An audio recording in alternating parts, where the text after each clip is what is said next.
Alhamdulillah, kalimat suci, kalimat mulia yang selalu terucapkan dari lisan orang-orang beriman kepada satu-satunya pencipta segala sesuatunya, Allah subhanahu wa ta'ala, dengan penuh keyakinan bahwasanya kalimat ini adalah kalimat penghubung antara kita sebagai seorang hamba dengan sang pencipta Allah.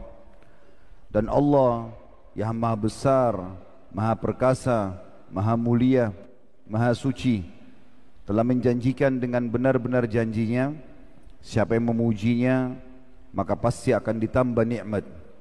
La in syakartum la azidannakum wa la in kafartum inna azabi lasyadid. Kalau kalian bersyukur pasti aku akan tambah, dan kalau kalian kufur maka siksaku amat pedih. Maka selalulah basahi bibir dan lidah kita dengan kalimat yang mulia ini, Alhamdulillah. Selanjutnya kita panjatkan salam hormat kita kepada manusia terbaik, manusia yang telah dipilih oleh pencipta Allah untuk menutup risalah langit, tidak lagi nabi dan rasul setelahnya. Manusia yang telah disempurnakan jalur nasabnya, fisiknya, ilmunya, sebaik-baik suri tauladan untuk semua manusia. Mengucapkan satu kali salam hormat kepada manusia terbaik ini akan dibalas oleh Allah dengan 10 rahmat. Dibalik 10 kali mengucapkan salam hormat kepada manusia terbaik ini, diberikan satu rahmat Allah saja sudah sangat cukup. Bagaimana bila Allah memberikan kepada kita dengan satu kali salam hormat diberikan 10 rahmat, dan rahmat Allah meliputi segala sesuatunya, rezeki, semua kebutuhan kita akan dipenuhi, dan juga dosa kita diampuni serta ditinggikan derajatnya. Maka setelah memuji Allah subhanahu wa ta'ala, jadilah orang yang selalu mengucapkan salawat dan taslim kepada Nabi besar Muhammad sallallahu alaihi wa ala alihi wa sahbihi wasallam. Teman-teman sekalian, tidak ada kata yang paling pantas kita ucapkan kecuali memuji Allah, Alhamdulillah, dan juga berterima kasih pada manusia. Karena kata Nabi SAW, Man lam yashkurun nas la yashkurullah. Siapa yang tidak berterima kasih pada manusia maka belum berterima kasih pada Allah. Maka saya pribadi mengucapkan jazakumullahu khairan kepada seluruh teman-teman laki-laki, baik dari tim KHB dari Jakarta dan juga semua teman-teman panitia yang ada di kota Padang ini. Karena dengan upaya dan niat yang baik maka terlaksanalah program kita ini, dan jazakunna khairan untuk semua akhwat kita juga yang terlibat. Semoga ini menjadi tambahan timbangan amal kita semua pada hari kiamat. Dan juga seluruh pengurus Masjid Raya Kota Padang dan seluruh teman-teman muslimin dan muslimat yang sudah menghadiri acara kita ini, serta juga yang mengikuti acara kita live di semua medsos yang ada. Maka kita semuanya mengikhlaskan niat kepada Allah subhanahu wa ta'ala. Kalau tadi yang datang di sini karena diajak oleh temannya, atau hanya karena ingin tahu apa yang dibahas, atau karena ingin meramaikan majlis, atau ingin tes saja testimoni mereka dengan masa wahyu, maka terima. Teman-teman sekalian, karena melihat Ramadan sangat dekat sekali, kurang lebih 2 pekan lagi, insyaAllah kita akan sampai di bulan Ramadan. Semoga Allah subhanahu wa ta'ala mudahkan kita untuk mencapai, dan juga dijadikan kita orang-orang yang ikhlas, orang yang penuh dengan program-program ibadah, dan terus mengikuti dengan taubat-taubat nasuha. Serta semoga Allah subhanahu wa ta'ala menjadikan Ramadan ini adalah perbaikan diri kita, juga penyebab kita masuk ke dalam surga, serta Allah mudahkan kita untuk mendapatkan Ramadan-Ramadan yang banyak ke depan. Allahumma amin. Seluruh salafus salih mayoritasnya mereka kalau selesai Idul Fitri berdoa kepada Allah subhanahu wa ta'ala 6 bulan berturut-turut agar seluruh amal saleh yang mereka kerjakan di Ramadan diterima oleh Allah. 6 bulan mereka berdoa. 6 bulan yang tersisa menjelang Ramadan yang akan datang, mereka terus berdoa agar Allah capaikan mereka di Ramadan. Ini menandakan saudaraku seiman bahwasanya Ramadan punya kedudukan yang luar biasa. Kita tahu bahkan Al-Quran diturunkan di bulan Ramadan, dan juga perang pertama dalam Islam, perang Badar terjadi di bulan Ramadan. Dan di bulan inilah Allah subhanahu wa ta'ala wajibkan seluruh umat Islam yang sudah balik tidak terkecuali dimanapun mereka berada di muka bumi ini untuk mengerjakan ibadah-ibadah pendekatan diri kepada Allah subhanahu wa ta'ala, terutama puasa. Judul kita Ramadan Terakhirku. Ada sebuah buku yang ditulis oleh Profesor Dr. Ragib As-Sirjani. Saya berkelitik untuk membedah buku ini, bukan menyentuh dari sisi fokus ke jenis-jenis ibadahnya Ramadan, tapi lebih kepada masalah keimanannya. Walaupun nanti di penutupannya ada sentuhan tentang masalah jenis ibadah yang sudah sering kita dengar dan ketahui dari puasa, sholat tarawih, baca Quran, i'tikaf, dan ibadah-ibadah yang lainnya. Tapi yang menarik dari buku yang ingin saya bacakan kepada teman-teman sekalian, beliau memulai lebih dari setengah lembaran bukunya, semuanya menyentuh keimanan kita, menyadarkan kepada kita bahwasanya umur kita sangat terbatas. Kita akan meninggal semuanya. Teman-teman jangan pernah terpengaruh dengan kulit yang masih belum keriput, umur yang masih 20 tahun, 30 tahun, 40 tahun, dan selalu kita melihat orang yang lebih tua daripada kita, sehingga kita selalu menganggap, oh waktu masih lama. Ini keliru sekali. Terlalu banyak orang yang meninggal masih muda, bahkan mungkin lebih muda daripada kita. Dan juga banyak sekali yang meninggal lebih sehat daripada kita, lebih tampan dan cantik daripada kita, lebih banyak prestasi-prestasinya. Saya yakin kita semua sudah pernah melewati kuburan, bahkan sering. Seharusnya diambil sebagai pelajaran, saudaraku seiman. Kalau kita melihat itu gundukan tanah saja sama batu nisan, maka itu pandangan kita yang masih hidup. Tapi harusnya kita lebih merenungi apa dan siapa yang ada di dalamnya.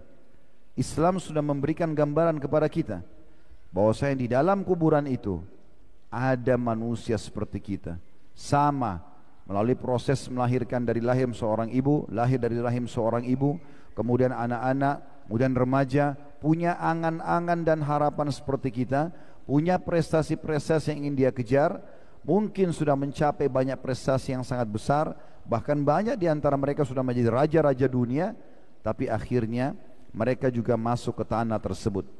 Dan kita semua sedang melangkah ke sana. Poin ini dulu yang akan kita singgung teman-teman sekalian, supaya nanti kita berharap Ramadan kita yang akan kita sambut ini punya makna, bukan hanya dilalui kapan nih Idul Fitri, sehingga dari awal Ramadan dia gelisah ingin segera menghabiskan Ramadannya. Bukan sebaliknya, dia menikmati detik demi detik, menit demi menit, jam demi jam, agar dia bisa lebih mendekatkan diri kepada Allah subhanahu wa ta'ala. Saudaraku seiman, andai saja Allah menyampaikan kita semua satu hari saja, seperti sekarang misalnya, saat kita sedang hadir di masjid ini, tentu ini semua dengan izin Allah subhanahu wa ta'ala. Ini adalah hari emas kita semuanya. Besok kita tidak pernah tahu masih hidup atau tidak. Kalau kita masih hidup hari ini, detik ini, Anda masih bisa bernafas, bisa melihat, bisa mendengar, bisa berfikir, bisa merenungi, maka ini adalah hari emas kita. Kalau masa lalu kita berisikan amal-amal saleh, alhamdulillah, kita syukuri hari ini kita lakukan hal yang sama atau lebih bagus tingkatan kualitasnya. Kalau masa lalu kita penuh dengan dosa-dosa, saatnya kita bertaubat, karena hari ini adalah hari emas. Dalam sebuah riwayat dijelaskan, saudaraku seiman, di zaman Nabi SAW dulu ada orang yang meninggal mati syahid. Meninggal mati syahid.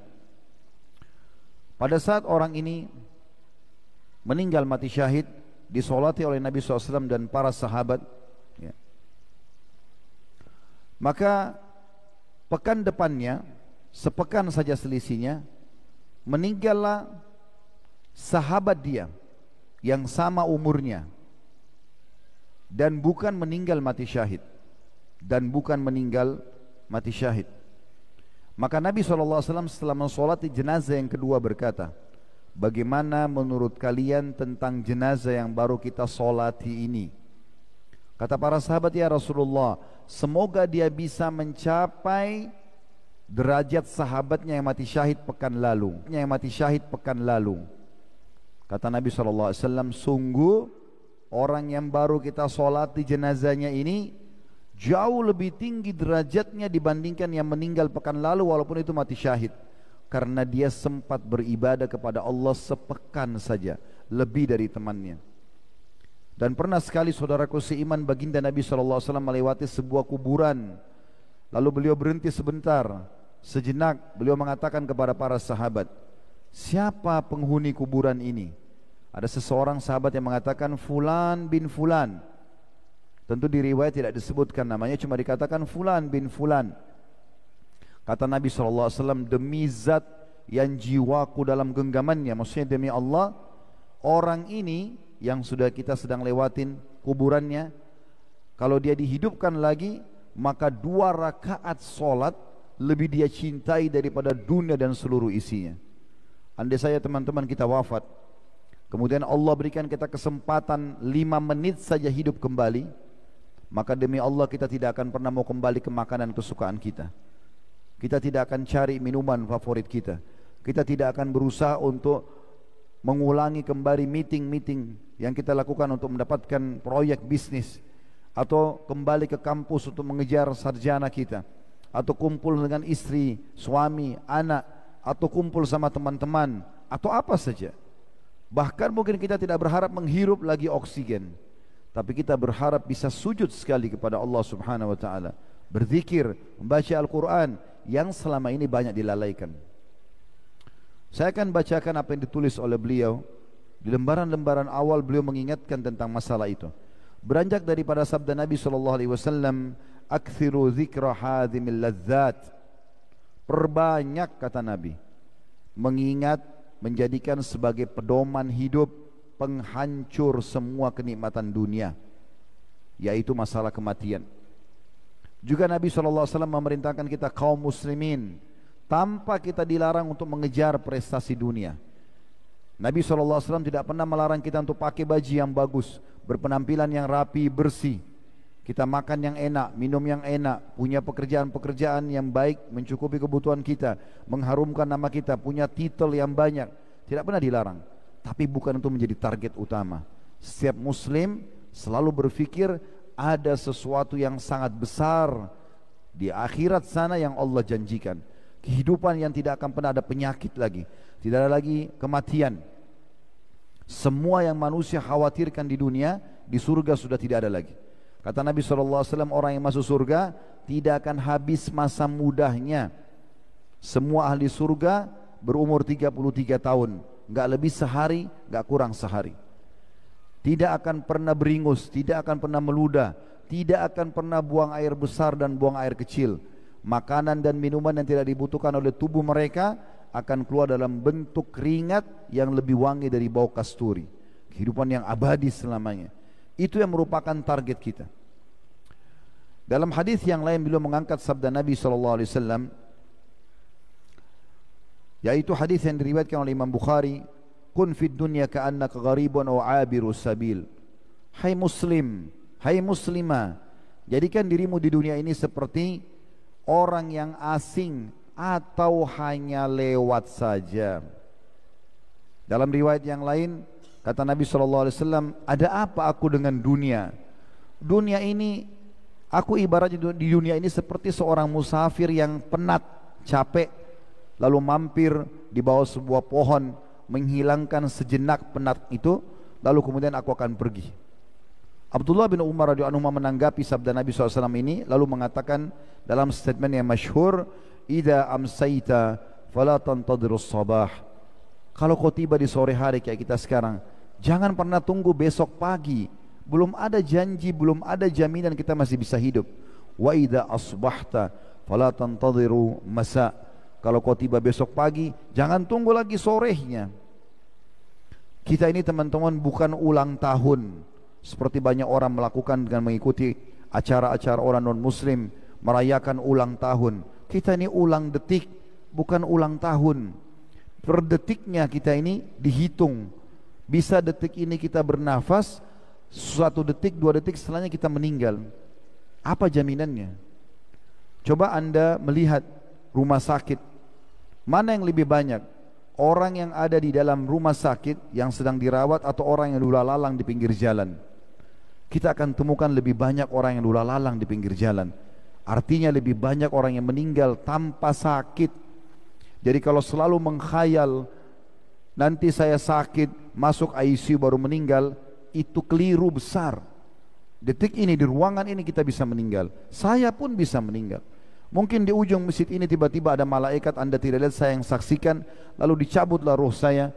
Apa yang orang akan katakan? Khalid Basalamah pernah ceramah, selesai. Habislah semua sejarah hidup saya, dan saya akan mempertanggungjawabkan perbuatan dosa kalaupun ada, naudzubillah. Semoga Allah maafkan, dan juga saya akan menikmati hasil amal saya. Anda akan dikenang berapa lama? Sehari, 2 hari, seminggu, 2 minggu, setahun, 10 tahun, habis itu selesai. Orang akan sibuk dengan alamnya sendiri. Ingat selalu sabda Nabi SAW, kalau anak Adam meninggal dunia, maka akan ikut ke kuburan 3. Keluarganya, secinta-cintanya istri sama suami, suami pada istri, orang tua pada anak, anak pada orang tua, sahabat dengan sahabatnya, tetap akan pulang. Tidak akan nunggu di kuburan. Anda akan sendiri di situ nanti. Mereka cuma antar sebentar. Setelah itu kata Nabi SAW, hartanya, mobil kita semewah apapun, parkir paling jauh di pagar kuburan, tidak akan masuk ke liang lahat. Semua titel, jabatan tidak ada yang dibawa. Lalu kata Nabi SAW, yang ketiga adalah amalnya. Dan amalnya ini akan tinggal. Salat, puasa, zikir, baca Quran, berdoa, semua ketaatan-ketaatan yang selama ini kita lalaikan, justru itu yang akan menemani kita pada hari kiamat. Atau maksud saya di alam barzah. Juga beliau mengangkat sabda Nabi SAW yang menganjurkan kita agar mengingat mati setiap 2 hari sekali. Bagaimana Nabi SAW bersabda dalam hadis Bukhari, ma haqqum ri'im muslimin lahu syai'un yusi fihi yabitu lailataini illa wa wasiyatu maktubatun indahu. Artinya, tidak sepatutnya seorang muslim itu memiliki sesuatu yang dijadikan wasiat. Utang dia, takut kalau dia meninggal tidak sempat dibayar. Ada orang yang pernah dia sakiti belum sempat dia minta maaf. Dia ingin menasihati istrinya, ibunya, tantenya, pamannya, ayahnya, anaknya, saudaranya. Semua apapun yang dia ingin wasiatkan.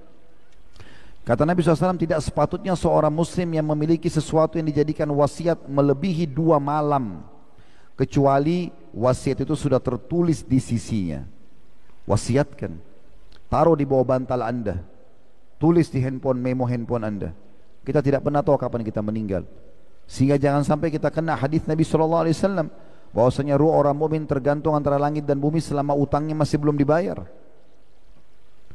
Demikian pula saudaraku si iman, bagaimana Allah Subhanahu wa taala beliau mengangkat dari selanjutnya surah An-Nisa ayat 78 mengingatkan kepada kita, mati bisa setiap saat menjemput kita.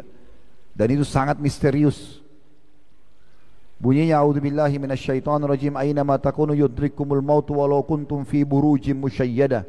Dimanapun kalian berada, sembunyi dimanapun, tetap mati akan menjemput kalian walaupun kalian berada di satu bangunan yang sangat kokoh. Tidak bisa kita lari darinya. Pasti dia akan datang. Dan ada hadis Nabi SAW yang sahih juga luar biasa. Kata Nabi SAW, kalau Allah ingin merenggut nyawa seorang hamba di satu tempat, Allah buat dia punya hajat di situ. Allah buat dia punya hajat.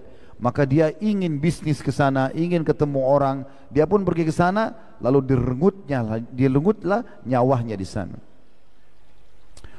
Abu Darda radhiyallahu anhu berkata, ada sosok yang selalu membuatku heran dan tertawa, yaitu orang yang sibuk mengejar dunia, sementara kematian selalu siap menghampirinya. Ia lalai, namun sungguh kematian tidak pernah lalai terhadapnya. Ia tertawa sambil mengisi perutnya melalui mulutnya, tetapi ia tidak tahu apakah itu perbuatan yang diridhai oleh Allah atau justru membuat Allah murka. Abu Darda melihat semua ini dengan mata hatinya. Dan ini diriwayatkan oleh Imam Bukhari. Bagaimana beliau coba menyadarkan diri beliau dan juga orang-orang yang tersampaikan padanya pesan ini. Banyak orang begitu, terus sibuk dari program ke program tanpa dia sadari atau dia mau sadari kematian bisa datang setiap saat pada dia. Demikian pula diangkat Abu Hurairah radhiyallahu anhu. Beliau pernah melihat jenazah, lalu beliau mengatakan sambil menangis, lanjutkan perjalanan kalian, sungguh kami pasti akan menyusul. Bagaimana para sahabat teman-teman sekalian tidak mau sampai luput amal soleh mereka. Abi Dzar Al-Ghifari radhiyallahu anhu, beliau pada saat ikut perang Tabuk, kudanya sempat tidak mau jalan. Maka beliau tidak berhenti melanjutkan perang dan jihad bersama Nabi SAW. Beliau melepaskan kudanya, lalu beliau jalan dengan ribuan atau ratusan mil menuju ke perang Tabuk, jalan kaki, dan juga pulang dengan jalan kaki karena tidak mau kehilangan peluang amal saleh. Hasan Basri berkata rahimahullah, kematian itu bila difikirkan, disadari, akan menyingkap kejelekan dunia ini.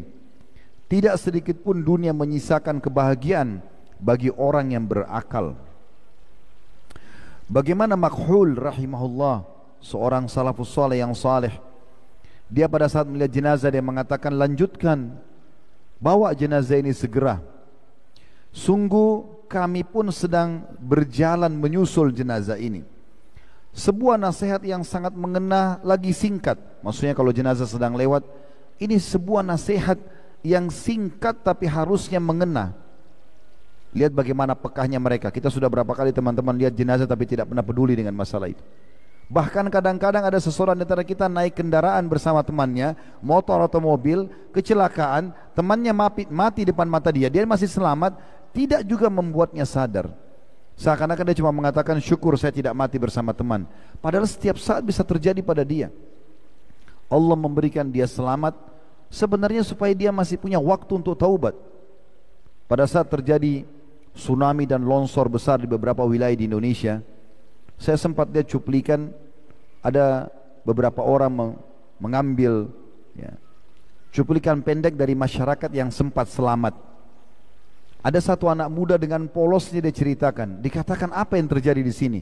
Dia bilang tiba-tiba bumi bergerak, semua bangunan seperti disedot masuk ke dalam bumi itu. Lalu dia gambarkan rumah-rumah ini seperti berputar dan tenggelam. Orang-orang yang masih dalamnya tidak sempat keluar, lalu masuk ke dalam.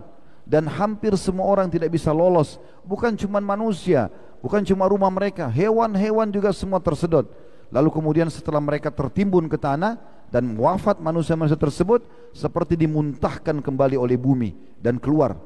Tapi anak muda ini hanya menceritakan, dan dia mengatakan, waktu itu saya termasuk dengan beberapa teman-teman saya yang sempat menginjak pijakan-pijakan tanah dan sempat lolos. Tapi dia cuma bahasakan itu. Dia tidak coba ambil pelajaran bagaimana kalau tiba-tiba dia lagi ngomong ini lalu berputar tanah itu, menyedot juga dia. Saudaraku seiman, Makhul mengatakan, saya ulangi lagi, lanjutkan jenazah ini. Sungguh kami pun sedang berjalan menyusul. Sebuah nasihat yang sangat mengena kalau lihat jenazah ini. Lagi singkat. Sementara kelalaian yang sangat buruk telah menimpa. Maksudnya selalu saja jiwa ini ingin lalai, malas ibadah. Orang yang pertama yang jadi jenazah sudah pergi, namun sayangnya orang yang datang setelahnya tidak mengambil pelajaran. Sayang sekali. Rabi' ibn Hutsaim rahimahullah, beliau mengatakan, tidak sesuatu yang terbaik dan gaib. Tidak ada sesuatu yang paling baik dan dia dalam kondisi gaib, tidak nampak, yang sedang dinanti-nanti oleh seorang yang beriman lebih baik daripada kematian. Lalu kemudian dia pun menggali liang lahat di belakang rumahnya, dan hampir setiap malam dia tidur di situ sejenak agar dia tidak pernah lalai dari amal saleh. Lalu dia mengatakan, apabila hatiku tidak mengingat kematian sesaat saja, maka aku yakin rusaklah hatiku ini.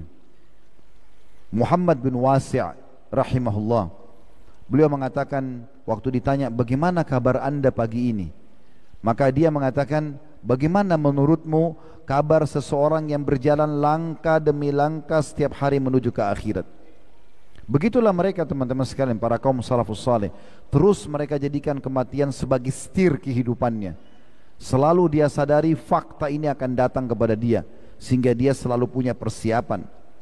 Umar bin Abdul Aziz mengatakan, jadi ini biasa mereka kalau kumpul, mereka bukan lagi teman-teman gosipin orang, sibuk membicarakan urusan dunia. Umumnya para salafus saleh kalau urusan dunianya dia selesaikan. Tapi kalau sudah kumpul sama sahabat-sahabatnya, yang dibicarakan masalah kematian. Dikatakan dalam beberapa riwayat tentang Umar bin Abdul Aziz rahimahullah, beliau seringkali berkumpul dengan para ahli fikih, dan mereka selalu saling mengingatkan kematian, sampai akhirnya mereka menangis semuanya seakan-akan di depan mereka ada jenazah. Demikian pula Al-A'mash rahimahullah. Al-A'mash salah satu guru Imam Bukhari yang kesekian gitu dalam sanadnya. Beliau mengatakan, kita pernah menghadiri proses pemakaman dan kami tidak mengetahui siapa sebenarnya keluarga yang ditinggal oleh mayit, karena saking sedihnya seluruh manusia pada saat itu. Mereka menangis melihat kuburan, mereka menangis melihat jenazah, bukan karena sedih ditinggal oleh orang tersebut. Mereka membayangkan dirinya bagaimana kalau jadi jenazah. Dan ini terjadi dalam riwayat Bukhari juga. Baginda Nabi SAW pernah melihat ada jenazah sahabat lagi akan diturunkan di kuburan. Lalu kemudian beliau datang mendekat. Waktu Nabi SAW lihat liang lahat itu, tiba-tiba beliau duduk di atas lutut beliau, sambil beliau menangis terisak-isak, meneteskan air mata, membasahi jenggot beliau dan sampai menetes ke tanah. Lalu beliau mengatakan, untuk tempat seperti inilah kita harus punya persiapan. Thabit Al-Bunani rahimahullah berkata, dahulu kita pernah menghadiri proses pemakaman. Kita tidak melihat siapapun melainkan semua orang menutup setengah wajahnya karena menangis, karena dia takut jangan sampai dia yang jadi jenazah. Abbas bin Hamzah menceritakan bagaimana dia berkata, aku pernah menemui Zannun al-Misri rahimahullah. Saat ia di tengah-tengah muridnya, dia berkata, jadikanlah kematian sebagai bantal kalian ketika tidur, dan bayangkanlah seolah-olah ia di depan mata kalian saat terbangun. Bersikaplah seakan-akan di diri kalian tidak membutuhkan dunia dan sangat membutuhkan akhirat. Itu prinsip orang muslim. Kita boleh beraktivitas, tapi ingat, mati selalu jadi pengontrol kita. Kalau kita sedang mencari atau mengerjakan amal soleh, kita akan tahu, kalau saya tidak ikhlas, saya tidak maksimal, tidak khusyuk dalam sholat, ya, tidak maksimal dalam sedekah, baca Quran, nanti saya tidak akan terima pahalanya, sebentar lagi saya akan mati. Begitu juga kalau kita ingin melakukan dosa, kematian akan menjadi pengontrol buat kita. Jangan lakukan. Bagaimana kalau seandainya kau lakukan tiba-tiba kamu meninggal dunia? Mati sangat bermanfaat untuk diingat. Dan memang teman-teman sekalian, bagi orang beriman, mati itu sebuah pintu gerbang besar. Tanpa pintu itu kita tidak akan menuju ke akhirat. Kalau kita sudah sibuk setiap harinya dengan amal soleh, dari amal soleh ke amal soleh, terus sibuk, kan kita tahu kita yang membutuhkan amal soleh itu, maka nanti pada saat datang kematian kita sudah merasa diri kita siap. Bahkan banyak orang salafus soleh, orang soleh-soleh sebelum kita, mereka rindu dengan mati itu. Pada saat Bilal ditanya, bagaimana pendapat anda tentang kematian, beliau mengatakan, marhaban bil maut, selamat datang kematian. Toh dia tahu bahwasanya dia sudah sholat, dia sudah puasa, dia sudah taat, maka dia tinggal meninggal dan mendapatkan hasilnya. Para salafus saleh dulu kalau ada di antara mereka yang sakit mau meninggal, karena mereka sibuk setiap hari mengingat kematian dan sibuk dengan amal soleh, jauh dari dosa, maka teman-temannya datang mengatakan, berita gembira buat kamu. Bayangkan teman-teman, orang mau mati dikatakan berita gembira buat kamu. Kenapa? Mereka sebutkan alasannya. Karena sebentar lagi kau akan bertemu dengan Allah, sebentar lagi kau akan bertemu dengan Rasulullah SAW, sebentar lagi kau akan melihat hasil amalmu, dan sebentar lagi juga kau akan menikmati surgamu. Begitu mereka sibuk dengan alam akhiratnya. Aun bin Abdullah rahimahullah mengatakan, betapa banyak orang yang menjalani hari ini tidak sampai akhir. Dia pikir dia akan 60 tahun, 70 tahun, padahal sebenarnya tidak sampai. Dan orang yang menunggu esok namun tak sampai. Sekiranya kalian mampu melihat ajal dan bagaimana ia berjalan menuju kalian, niscaya kalian akan benar-benar membenci angan-angan dan juga jauh dari tipu daya. Bagaimana teman-teman sekalian, para salafus saleh juga mengingatkan kepada kita banyak sekali statement-statement agar ingat kematian, seperti sahabat misalnya, dan mereka langsung action pada saat lihat ingat kematian itu. Amr bin As radhiyallahu anhu disebutkan dalam sebuah riwayat atau athar tentang beliau pernah lewat kuburan lalu tiba-tiba teringat mati. Tanpa tunggu, langsung beliau cari tempat yang jauh sedikit dari kuburan tersebut lalu sholat, cari kiblat lalu sholat. Entah beliau sholat apa, mungkin sholat sunnah, ya, intinya beliau sholat. Selepas salam beberapa temannya datang menanyakan, Anda belum pernah kerjakan seperti ini? Dia bilang, tadi tiba-tiba saya kebayang waktu saya lihat kuburan tersebut, bagaimana mereka yang dalam kuburan itu sudah tidak bisa lagi sholat, maka saya pun mengerjakannya. Mengingat mati tadi yang sudah banyak kita sampaikan dalil-dalilnya, dan juga bagaimana sikap para salafus salih dalam menjadikan kematian sebagai sebuah setir kehidupan. Memang itu bagian daripada syariat Allah Subhanahu wa taala. Allah mengingatkan kita dalam salah satu firman-Nya agar jangan sampai kita menyesal nanti kalau meninggal kemudian belum sempat memperbanyak amal saleh, masih banyak dosa-dosa, belum sempat bertaubat, akan menyesal.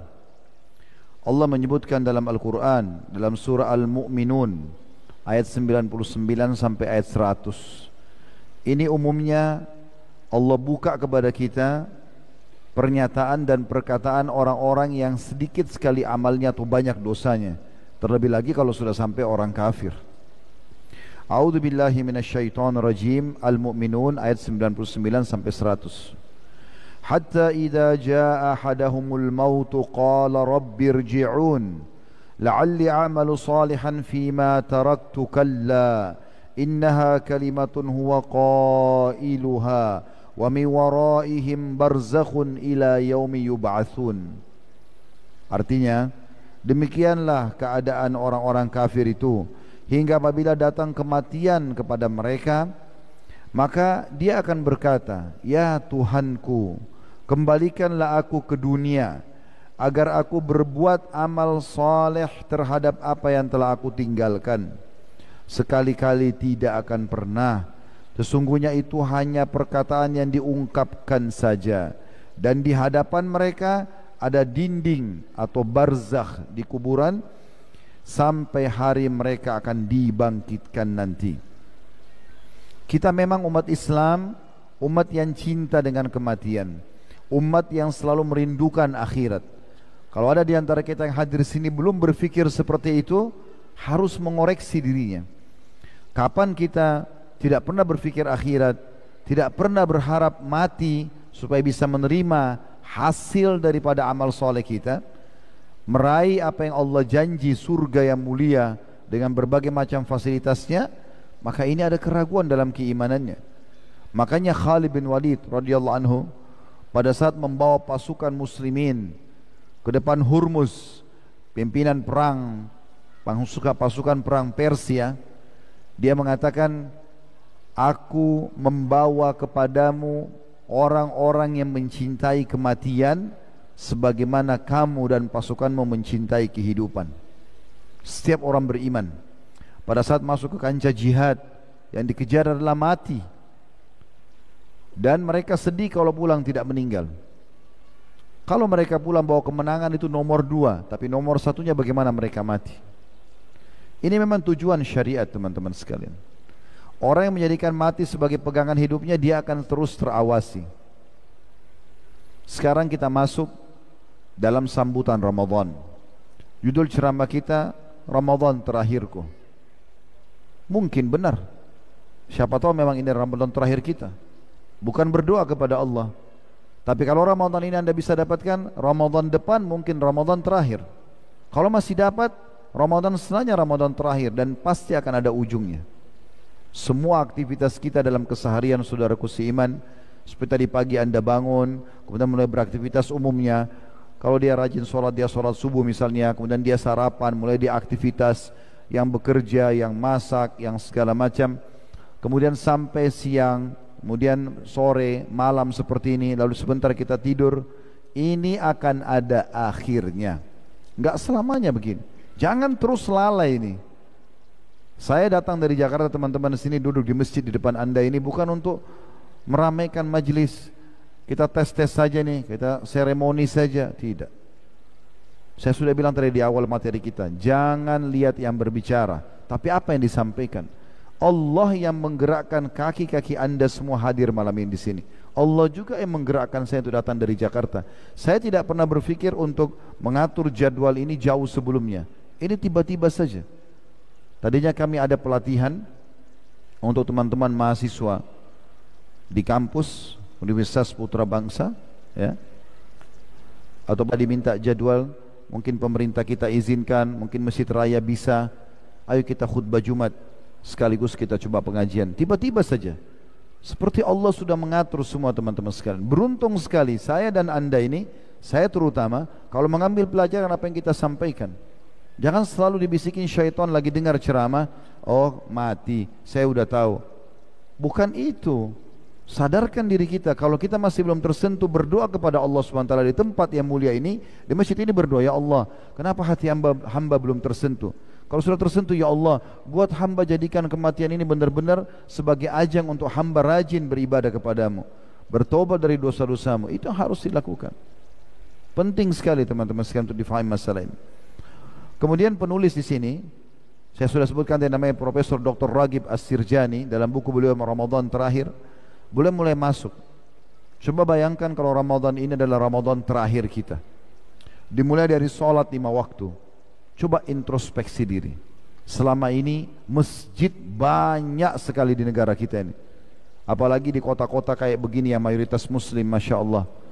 Masjid di mana-mana. Azan didengar di mana-mana. Allah sudah pernah mengizinkan saya menginjakkan kaki di beberapa negara, teman-teman. Di Australia misalnya, waktu orang-orang kita undang, tidak terdengar suara mikrofon, tidak ada suara azan. Jadi orang selalu lihat waktu, baru kemudian mereka ke masjid. Suaranya cuma di dalam masjid. Dekat-dekat sini saja, di Singapura misalnya, tidak bisa Anda dengarkan azan. Syukur kita ada di Indonesia, negara yang tercinta ini, yang kadang-kadang ada di antara masyarakat yang selalu cari kesalahan negara kita saja, kesalahan pemimpin kita saja, kekurangannya yang dilihat. Akhi dan ukhti, kita masih Masya Allah mayoritas muslim, masjid bisa sholat, kita masih bisa puasa, kita masih bisa ibadah. Yang kurangnya doakan agar Allah sempurnakan, yang salahnya doakan supaya Allah ingatkan mereka, supaya kita dapat pahala. Jangan selalu ribut cari kesalahan dan kekurangan saja. Akhirnya kita juga melupakan kesalahan kita. Mulai dari sholat. Kalau Anda mau perbaikin apapun sifatnya dalam kehidupan kita, mulai dari sholat. Satu-satunya ibadah yang Nabi Muhammad SAW terima di langit, yang lain semua di bumi. Harus melakukan perjalanan Isra, perjalanan dari Makkah ke Masjid Aqsa. Zaman itu orang tunggangi kuda tercepat dengan laki-laki terkuat 1 bulan pergi 1 bulan pulang. Tapi dengan hikmah Allah, Allah berikan borak kuda bersayap bisa terbang semalam pulang pergi. Mi'raj ke langit yang luar biasa jauhnya. Allah menyebutkan tentang perjalanan itu 50.000 tahun itu. Jauh sekali. Langit 7 lapis langit lagi. Menembus semuanya lalu menerima perintah sholat. Kembali dan kita diperintahkan. Dan sholat ini teman-teman sekalian ringan sekali. Ini absensi, melapor kepada Allah. Subuh, duhur, asar, maghrib, isya. Selalu muadzin kumandankan. Mau orang Melayu, mau orang Arab, mau orang Eropa bule, mau orang hitam di Afrika, sama. Hayya 'alas shalah. Ayo sholat. Bukan muadzin yang panggil kita, Allah yang panggil itu. Hayya 'alal falah. Kalau kamu sholat kau akan beruntung dan menang. 1 hari 5 kali dipanggil. Dan banyak keutamaannya. Siapa yang bersuci di rumahnya, kata Nabi SAW, disebutkan oleh Al-Mundhir dalam kitab Targhib Tarhib, disahihkan oleh Syekh Albani, yang mendengarkan azan, kemudian dia wudu, dia baguskan wudunya, dia ke masjid, dia tidak melakukan sholat kecuali ikhlas karena Allah, tidak ada indikasi lain, kecuali dia pulang seperti baru dilahirkan oleh ibunya, bersih dosanya. Sehari bisa 5 kali kita dapatkan itu. Setiap langkah ke masjid 1 pahala, 1 langkah yang lain pengampunan dosa. juga diangkat 1 derajat. Kalau dari rumah kita ke musola atau masjid dekat rumah 50 langkah, satu sholat subuh misalnya, itu kita pergi 50 langkah, pulang 50 langkah berarti 100 langkah. Karena pulang pergi dihitung sama pahalanya. Kali 5, 50 langkah, 100 langkah satu sholat kali 5, 500 langkah, 500 pahala dari langkah kaki saja, 500 dosa dimaafkan, 500 derajat ditinggikan. Kenapa enggak mau sholat ini? Kenapa enggak mau ke masjid? Kenapa enggak ramaikan masjid? Kalau anda yang belum mencobanya, coba, apalagi momentum Ramadan.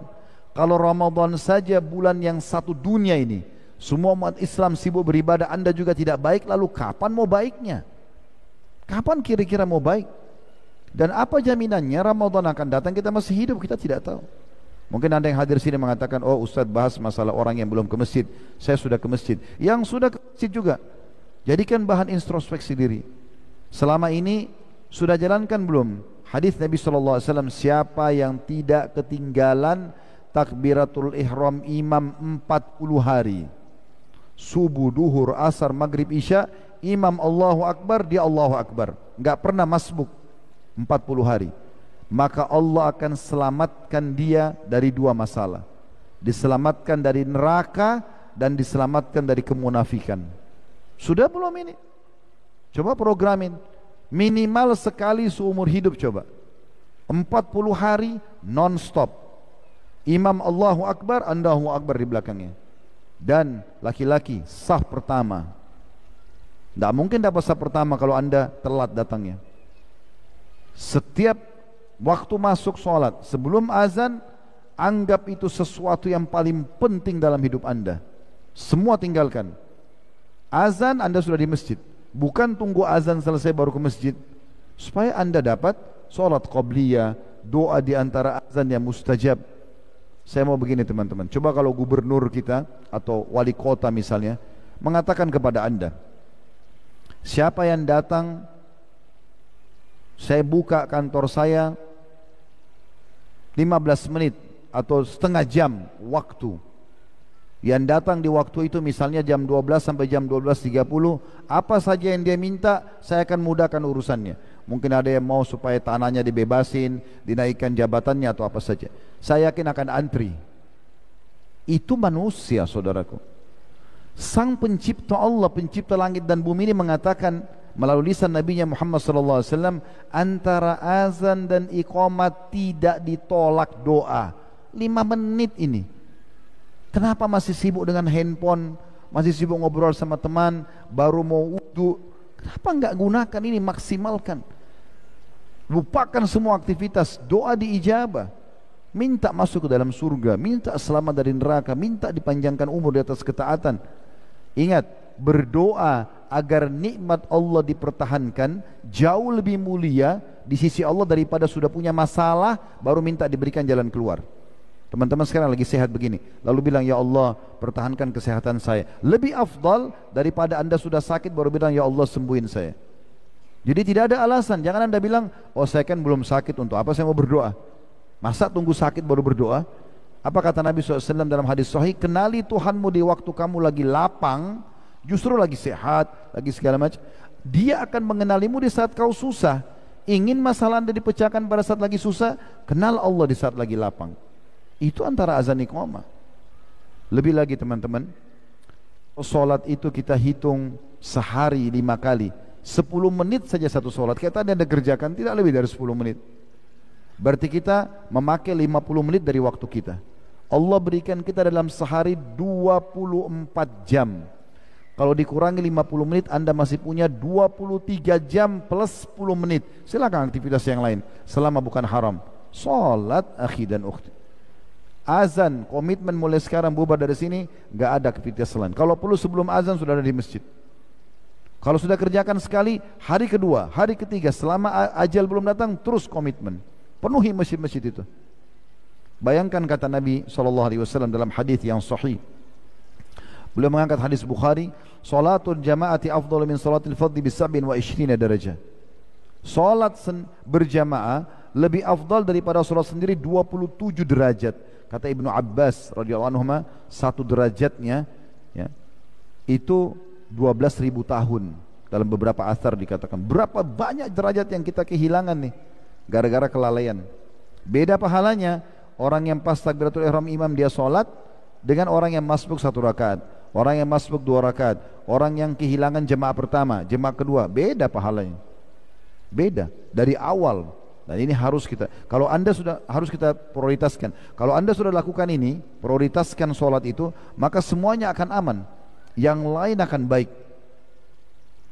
Diambil daripada hadis Nabi SAW yang sahih, awal amal dihisab hari kiamat adalah sholat. Kalau dia baik maka akan membantu yang lain, kalau dia buruk akan mengganggu yang lain. Ini bukan cuma di akhirat, di dunia pun sama. Anda kalau mulai dari sholat, komitmen perbaiki, ya, termasuk jangan lupa ya, kekhusyuannya, konsentrasinya. Karena ada hadis yang berbunyi ada orang hari kiamat tidak terima pahala sholat kecuali setengah. Ya, ada yang terima cuma 1/3, ada yang 1/4, ada yang 1/10, ada yang tidak terima kecuali cuma pakaian seperti pakaian diremuk lalu dilempar ke wajahnya. Kalau sudah ke masjid, tingkatkan kualitasnya. Bagaimana kekhusyuannya? Kalau anda coba konsentrasi belum bisa, mohon kepada Allah. Berarti ada penghambat nih. Umumnya orang tidak khusyuk karena dosa. Umumnya karena dosa. Kalau anda sudah jaga, sudah benar gerakannya, sudah benar bacaannya, ternyata nggak bisa khusyuk, itu berarti ada dosa yang menghambat. Saya punya pengalaman teman-teman. Tapi ini waktu saya masih kuliah di Madinah dulu. Subhanallah, di malam hari besok mau ujian, ada satu materi namanya balaghah dalam bahasa Arab. Butuh hafalan, butuh konsentrasi. Saya duduk dari habis duhur, keluar dari kelas habis ujian, tingkat 2 kuliah waktu itu. Saya coba baca, kok nggak bisa faham ini. Tapi perlu anda ketahui ya, kota Madinah itu semua perempuan pakai jilbab, nggak ada diskotik, nggak ada karaoke, tidak siat di masjid, tidak ada. Kita tempat hiburannya kampus ke Masjid Nabawi. Saya coba baca, kok nggak bisa faham, kok nggak paham. Tiba asar sholat berjamaah belum bisa, tiba maghrib belum bisa. Saya sempat telepon teman saya waktu itu, Hafidahullah, Dr. Muhammad Rahili, sampai sekarang beliau sudah masih ngajar di kampus kami. Dia kebetulan kakak kelas saya. Dia udah pada saat itu tingkat 4 kuliah mau selesai. Saya bilang, akhi tolong saya mau ketemu. Waktu itu kita masih pakai telepon koin, belum ada handphone. Saya tak tahu kenapa dari tadi siang saya baca ini belum paham. Bisa nggak kita ketemu di masjid kampus? Oh bisa. Begitu ketemu, saya bilang saya nggak bisa faham. Ini habis maghrib. Terus tiba-tiba dia ucapin kata-kata begini, Khalid, kau masih punya wudu? Saya bilang iya. Coba sekarang kau sholat 2 rakaat, ikhlas karena Allah, niat supaya Allah ampuni dosa-dosamu kalaupun ada. Kemudian kembali ke sini, duduk sama saya. Ini pengalaman saya pribadi teman-teman. Perlu saya ingatkan ya, alhamdulillah kami di Madinah itu tidak ada perempuan tidak berjilbab. Di kota Madinah tidak ketemu juga, di kampus semua laki-laki. Pun pakai cadar di rumah orang masing-masing. Nggak ada diskotik, nggak ada bar, nggak ada. Artinya celah dosa bisa kita katakan tidak ada. Di kampus pun kita cuma belajar, kuliah. Maka saya sholat, saya berdiri, saya hadap kiblat, saya sholat, niat untuk ya Allah kalaupun ada salah, niatkan sholat tobat, mungkin Allah maafkan. Udah selesai, habis salam saya istighfar, saya kembali. Kurang dari 1 jam teman-teman, kurang dari 1 jam setelah itu, belum azan isya, udah selesai saya pelajari, saya hafal, faham. Subhanallah, subhanallah, dosa itu menghambat, tapi sholat luar biasa membantunya. Dan banyak hal-hal yang seperti ini terjadi. Maka jaga teman-teman sekalian. Kalaupun kurang khusyuk itu berarti disebabkan karena dosa-dosa kita. Jaga kualitasnya. Jangan buka pintu-pintu dosa. Maka Ramadan ini kita bisa jadikan sebagai momentum untuk memperbaiki sholat kita. Tentu tidak harus tunggu nanti awal Ramadan. Bubar dari sini Anda sudah bisa coba praktekin itu. Kemudian beliau mengangkat perbuatan yang kedua, masalah puasa secara umum ya. Karena puasa bagian daripada perintah Allah SWT di bulan Ramadan. Cuma berapa banyak orang di antara kita teman-teman puasa yang dari sahur sampai buka puasa padat ibadah. Berapa banyak orang di antara kita seperti ini. Kebanyakan kita subhanallah bahkan ada yang penuh dengan kelalaian. Di Ramadan, di bulan puasa hanya lapar dan haus saja. Hanya lapar dan haus. Dia cuma dapat itu. Kenapa? Dari pagi tidur sampai menjelang buka puasa tinggal 2 jam baru bangun ya. Mungkin kalaupun dia sholat, dia bangun sholat tidur lagi. Ini puasa apa 1 jam 2 jam? Ada juga orang sibuk puasa Ramadan dari sinetron ini ke sinetron itu, dari film ini ke film itu. Tanpa dia sadari dia lihat yang bukan mahramnya, dia lihat berita cerita bohong, dosa-dosa yang dia lakukan. Belum lagi sibuk dengan gosipnya, fitnahnya dan segala macam. Tetap transaksi jual beli yang haram. Bagaimana bisa ini? Ramadan tidak membentuk dia? Makanya kata Nabi SAW dalam hadis yang sering anda dengar, hadis Bukhari, man sama ramadana imanan wahtisaba ghufira lahu ma taqaddama min dzambi. Siapa yang berpuasa Ramadan 2 syarat. Karena keimanan, yakin perintah Allah, dan yang kedua ini ihtisab, kejar pahalanya, kejar padat dari ibadah ke ibadah gitu. Jauhi semua dosa, ihtisab. Baru diampuni dosa-dosanya yang telah lalu. Harus sentuh bobot itunya. Fahami ini teman-teman sekalian. Dan harus kita ketahui, puasa yang akan kita kerjakan insya Allah adalah amal yang paling besar pahalanya. Tidak ada yang mengalahkan pahala puasa. Sebagaimana hadis yang sahih, hadis itu diriwayatkan Bukhari. Kata Nabi SAW, kullu amal ibn Adam lahu illa siyam, fa innahu li wa ana ajzi bihi. Setiap amal anak Adam adalah miliknya, sudah ditentukan kadar pahalanya, kecuali puasa. Karena sesungguhnya kata Allah SWT dalam hadis qudsi, sesungguhnya itu adalah milikku dan aku sendiri yang akan membalasnya. Puasa nanti teman-teman akan menjadi tameng dari api neraka, sebagaimana dijelaskan dalam hadis Bukhari juga. Kata Nabi SAW, as-siyamu junnatun, puasa itu adalah perisai. Fala yarfuth wala yajhal. Kalau seandainya orang berpuasa, jangan pernah mengucapkan rafath, kata-kata yang mengundang syahwat, dan jangan juga berbuat hal-hal yang konyol, sia-sia. Wa inimru'un qatalahu aw syatamahu. Kalau dia lagi puasa, ada seseorang yang ajak dia bertengkar, mencela dia, falyakul, katakan, inni shaimun, saya akan puasa, saya sedang puasa, saya sedang ikuti program puasa. Tidak boleh bertengkar, tidak boleh lagi berkata-kata kasar, tidak boleh lagi berkata-kata syahwat. Semua teman-teman, cinta, rindu, kangen, ini hanya untuk pasangan halal, suami istri. Selain itu lupakan. Di luar Ramadan tidak boleh, apalagi di Ramadan. Ada pernah di majelis kami kirim kertas, Ustaz, apa hukumnya berzina di Ramadan? Bagaimana caranya? Tanya apa hukumnya berzina di Ramadan? Di luar Ramadan aja haram, apalagi di Ramadan, ya batal puasanya. Suami istri aja yang halal, siang hari Ramadan biologis, berdosa, dosa besar itu. Sengaja batalin puasa karena biologis tanpa udzur, dosa besar. Plus ada kafarah, denda lagi. Ada dendanya. Ya. Ini berat, tidak boleh sembarangan. Ya. Maka harus hati-hati. Kemudian kata Nabi SAW selanjutnya, walladzi nafsi biyadih, demi zat yang jiwaku dalam genggaman Allah, la khalufu famis saimi atyabu indallahi ta'ala min rihil misk. Ketahuilah bahwa mulutnya orang puasa, karena dia tidak minum, tidak makan dari subuh sampai maghrib, ada baunya. Tapi di sisi Allah lebih wangi daripada bau kasturi. Yatruku ta'amahu wa syarabahu wa syahwatahu min ajli.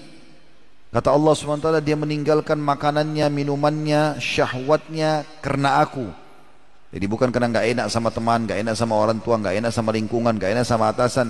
Karena Allah, as-siyamu li, kata Allah, puasa itu milikku secara khusus. Wa ana ajzi bihi, dan aku akan balas langsung. Wal hasanatu bi asyri amthaliha, dan pahala akan dibalas 10 kali lipat. Coba teman-teman sekalian, Ramadan yang akan datang ini jadikan coba lebih baik daripada Ramadan yang sebelumnya. Kalau kemarin Ramadan Anda cuma dengarkan majelis ilmu sekali misalnya, coba sekarang lebih banyak waktunya. Mungkin Ramadan yang kemarin Anda cuma mengkhatam Al-Quran 1 kali, mungkin sekarang ditingkatkan kualitasnya. Harusnya begitu. Selalu kita tingkatkan lebih baik dari yang lainnya. Kemudian teman-teman sekalian, ada ancaman kalau sampai orang tetap berlakukan maksiat Di antaranya bohong misalnya, batal puasanya itu. Kata Nabi SAW di dalam hadis yang sahih, man lam yada' qawla zuri wal amala bihi falaysa lillahi hajatun fi an yada'a ta'amahu wa syarabahu. Barang siapa yang tidak meninggalkan perkataan dan perbuatan dusta, lisannya bohong, sikapnya juga, ya, praktek lapangannya tetap ada manipulasi datanya, mengambil yang bukan haknya. Bulan Ramadan disuruh oleh kantornya belanja di satu vendor, terus dapat bonus, diambil bonus itu. Akhi dan ukhti, itu bukan punya anda, itu punya kantor. Anda sedang membawa uang kantor. Kalau anda belanja pakai uang sendiri, diskonnya, hadiahnya, topika, baju kaos, pulpen punya anda. Tapi kalau kerja di kantor, punya kantor. Kenapa harus ambil yang bukan hak anda? Haram, nggak boleh. Di luar Ramadan haram, Ramadan lebih-lebih lagi. Harusnya kita jadikan bahan muhasabah ini. Nggak boleh. Hari kiamat nanti teman-teman, satu pulpen saja sudah cukup untuk mengambil pahala solat kita, pahala puasa kita. Hati-hati sekali. Pernah Abdullah bin Mubarak rahimahullah, beliau digibah oleh orang, digunjing oleh orang. Beliau baru beli kurma, ada tangkainya, kurma yang segar sekali. Beliau baru mau cicipi kurma itu, muridnya datang mengatakan, wahai imam, kalau imam itu kita kiai, ustaz, ada si fulan menggunjing anda. Beliau senyum, lalu beliau bungkus kembali kurma itu, lalu beliau mengatakan pada muridnya, bawa ini ke orang itu dan sampaikan salam saya, bilang terima kasih karena dia sudah berbagi pahala sama saya, dan ini kurma sebagai balasannya. Bahaya sekali. Hari kiamat orang akan tuntut kita. Pergi ke akhirat teman-teman, bawa dua hal, bawa amal saleh dan teman yang saleh. Sibuk dari amal saleh ke amal saleh. Jangan bawa dua hal. Jangan bawa dosa dan musuh. Tiap hari sibuk musuh yang disiapkan. Ini bahaya sekali. Hati-hati teman-teman. Selanjutnya juga yang perlu digarisbawahi, ada nasihat dari Hasan Basri rahimahullah tentang masalah puasa ini. Kita sentuh dari sisi keimanannya ya. Saya tidak banyak bahas dalil tentang puasanya. Itu juga dalam buku di sini tentang sholatnya. Mungkin banyak dalilnya, kita tidak sebut semua, tapi kita ingin sentuh sisi, oh iya ternyata saya harus perbaikin. Nah itu masalah kejiwaan dan keimanan kita. Hasan Basri pernah melewati orang-orang yang tertawa terbahak-bahak lagi bulan puasa. Lalu beliau heran dan beliau mengatakan, sesungguhnya Allah telah menjadikan bulan Ramadan sebagai medan kompetisi bagi makhluknya. Mereka berlomba-lomba melakukan ketaatan kepadanya, hingga ada satu kaum yang mendahului dan menang, dan ada kaum yang lainnya tertinggal dan kalah. Namun orang-orang yang tertawa seperti ini, maka orang yang paling binasa. Ada orang yang sibuk dari puasa, mengaji, baca Quran, bagus amalnya, tapi ada penyaingnya, ada teman-teman yang lain bersaing sama dia, maka nanti ada orang yang lebih tinggi daripada yang lainnya. Dua-duanya beruntung ini, tapi yang paling giat adalah yang paling berusaha. Tapi orang yang sia-siakan waktu, sama sekali tidak diisi dengan perbaikan-perbaikan dengan puasa, sayang sekali. Sama satu hal saya ingin tambahkan di sini teman-teman. Puasa ini yang setahun sekali kita lakukan, ini terapi kesehatan. Kalau badan kita ini mesin, robot, rusak ini. Makan panas, dingin, pedas, asin, semua masuk. Ini kalau mesin rusak nih. 11 bulan kita boleh makan minum, silakan. Mau pagi, mau siang, mau sore, mau malam, Allah nggak pernah larang. Yang penting halal dimakan. Maka butuh servis. Ramadan ini servisnya ini. Puasa itu servisnya. Makanya teman-teman rasakan nggak? Kita kalau saya tiba Idul Fitri setelah sebulan puasa, terus kita silaturahim keluarga, baru makan sedikit ketupat sudah kenyang. Pernah rasa nggak? Pernah? Cuma 3-4 orang Padang yang jawab saya ini. Hah? Ini masih hidup kayak ini? Kadang-kadang kita makan sedikit ketupat sudah kenyang ya. Kenapa? Perut kita sudah diservis. Seperti mobil kalau habis servis, gasnya sedikit saja sudah kencang dia. Seperti itu. Jadi jangan anggap begitu mau tiba Ramadan, wah puasa sebulan, beratnya dulu persepsi negatif, salah ini. Justru itu kesehatan. Tidak pernah ada orang mati karena puasa, kecuali ajalnya datang. Tapi nggak ada. Anda kalau yang sudah jalankan, tidak pernah ada masalah kan sebenarnya. Dan subhanallah tergantung niatnya. Saya berapa kali praktekin dalam diri saya sendiri. Coba kita niatkan. Kadang-kadang sahur cuma segelas air. Tahan tuh. Insya Allah saya tidak lapar. Nggak lapar sampai buka puasa. Buka puasa dengan sebutir kurma dengan segelas air. Masih tahan sampai habis tarawih baru makan. Banyak orang tidak begitu. Sahur dan buka puasa dijadikan sebagai ajang balas dendam. Nah, ini saya sudah berapa jam tidak makan. Sebelum puasa habis asar keliling pakai motor, beli yang warna merah, yang warna hijau, yang warna biru, warna-warni, tumpuk semua di meja makan. Padahal pada saat buka puasa dia nggak bisa makan. Nabi SAW buka puasa teman-teman sekalian dimulai dengan kurma. Kata Abu Hurairah kalau tidak ada dengan air, kalau ada keduanya di dua-duanya. Kemudian sholat maghrib dulu akhi dan ukhti. Habis sholat maghrib pulang baru makan. Kontrol, apa gunanya Anda puasa sebulan kalau Anda tetap rakus, tanda kutip sini, makan semuanya? Enggak. Itu hikmahnya ada. Jadi ini kita servis, dan itu cuma setahun sekali, ya. Jangan jadikan sebagai ajang balas dendam. Kata Nabi SAW, sebaik-baik makanan kalian buka puasa kurma, sebaik makanan kalian sahur kurma. Kurma Nabi SAW. Apa kata Nabi SAW? Wahai anak Adam, cukup kau makan sebagian makanan yang bisa menegakkan punggungmu. Jangan balas dendam. Tidak ada hikmahnya puasa. Kalau bulan Ramadan sebulan puasa badannya tambah gemuk, ini tanda tanya ini. Berapa jam disuruh puasa sama Allah? Harusnya bisa turun timbangan badannya. Itu karena malam balas dendam benar-benar. Ada orang habis azan makan semua berat, nasi ini segala macam. Azan adalah iqamah, nanti aja sholat di rumah. Nanti setengah jam sebelum isya 15 menit baru wudu, sudah berat, nggak bisa bergerak. Ini udah ambil pelajaran dari puasa. Berjam-jam Anda disuruh tahan supaya dikontrol, nanti buka puasa juga kontrol. Ini penting. Ada kisah nyata begini teman-teman. Ini kisah nyata di Saudi. Ada satu pengusaha terkenal, kaya raya, kena penyakit. Orang ini bertahun-tahun tidak pernah puasa Ramadan. Kisah nyata, tidak pernah puasa Ramadan. Sampai Allah uji dia, selalu muncul penyakitnya itu perutnya kejang. Dan kalau muncul kejangnya beberapa menit saja, itu dia sudah tidak bisa bernafas, kesakitan. Dia karena punya uang keliling seluruh dokter terkenal di Eropa, di Amerika didatangi, spesialis penyakit dalam. Nggak ada yang tahu penyakitnya. Setelah sekian tahun dia berobat tidak bisa sembuh, dia datangi ada satu dokter Katolik di Jerman. Kebetulan orang ini sudah lama mau masuk Islam, dokternya ini, tapi belum masuk Islam. Dia seperti menunggu ada keajaiban yang besar nih, apa yang mendorong dia mau syahadat. Datanglah orang ini ke situ, dokternya lihat, cek, nggak ada penyakitnya, hasil labnya nggak ada masalah. Ini dilihat dokter-dokter yang pernah didatangi riwayatnya, semua dokter terkenal, spesialis semua di dunia terkenal, obat-obat vitamin dikasih, bagus semuanya. Tapi kalau lagi kejang, teriak-teriak, kesakitan, tidak pernah ada obatnya.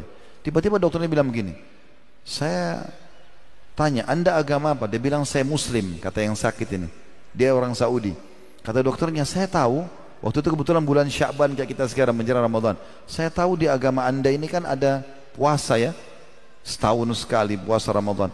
Kata, karena orang Katolik ini sudah belajar tentang Islam, tapi belum masuk Islam. Dia bilang, iya ada. Kata dokternya, ini dokter Katolik yang nasihatin dia, Allah gerakkan untuk bicara. Coba Anda tinggalkan semua obat-obat ini, nanti pulang coba ikuti terapi puasa itu. Orang ini cerita bagaimana dia taubat. Dia bilang begitu saya pulang, saya niat, karena sudah mentok semua dokter nggak ada yang bisa obatin saya niat mungkin ini kesalahan saya taubat ya Allah, mulai sekarang saya mau puasa. Belum tiba Ramadan sudah nggak kambuh penyakitnya. Begitu tiba Ramadan sebulan penuh nggak pernah kambuh.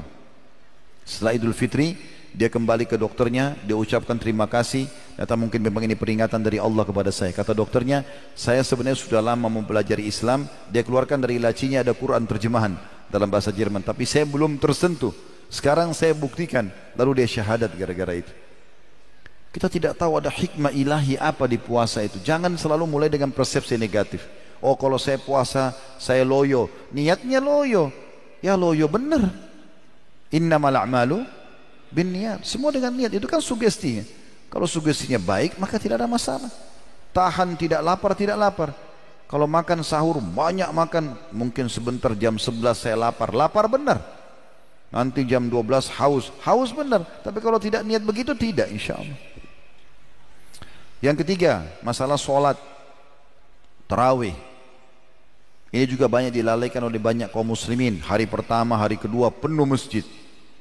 Mulai hari ketiga, hari keempat, 1 minggu mulai berkurang. Begitu 10 akhir Ramadan, sibuk dengan mudik, beli baju baru. Saya mau berbagi. Kenapa anda tidak beli baju lebaran sekarang? Kenapa nggak beli sekarang? Enak, ya.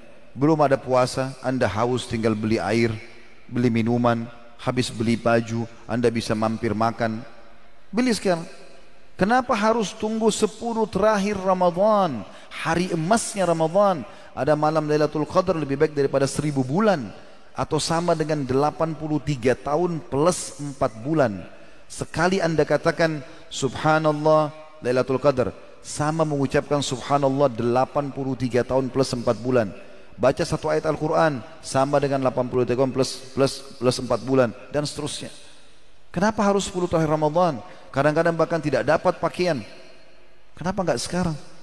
Kenapa ganggu? Ada i'tikaf di akhir Ramadan, nanti kan kita singgung. Beliau singgung masalah i'tikaf juga.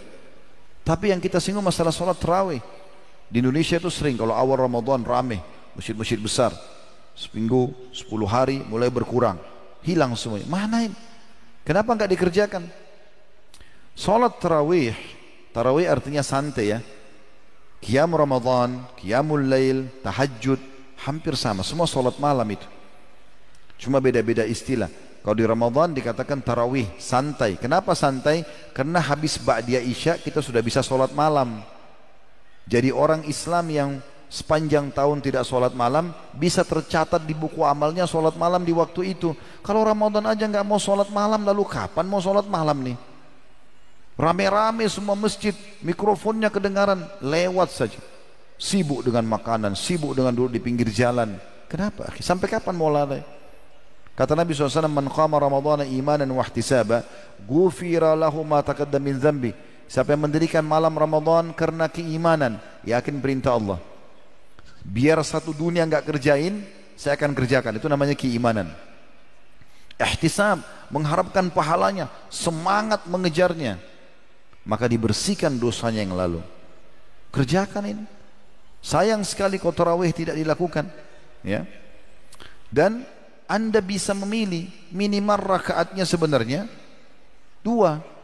Tapi kalau anda mau maksimal sholat bersama imam, dan Nabi SAW sudah mengingatkan dalam hadisnya, siapa yang sholat bersama imam, ya, sampai selesai, maka dicatat dia ibadah seperti semalam suntuk.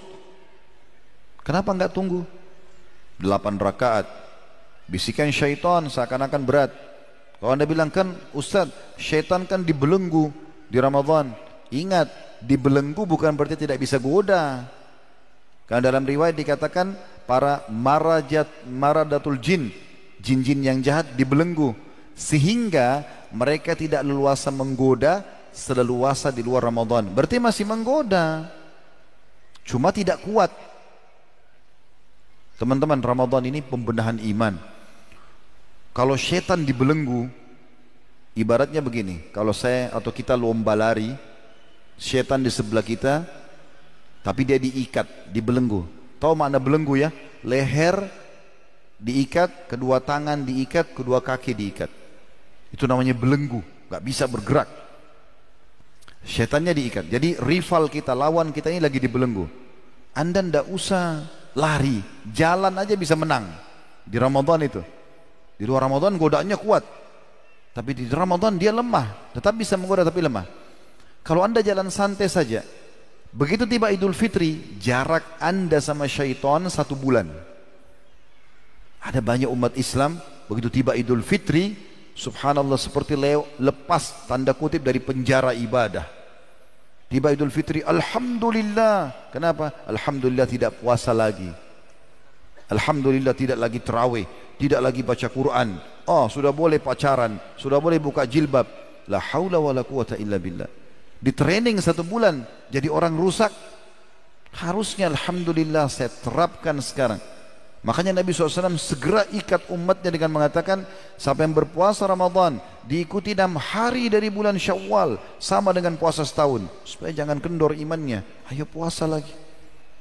Kalau sudah terbiasa dengan 1 bulan Ramadan, jangan tinggalkan puasa Senin Kamis, puasa Iyamul Bid, puasa 6 hari bulan Syawal, puasa hari Arafah, Tasu'a dan Asyura 9 dan 10 Muharram. Kerjakan puasa-puasa itu.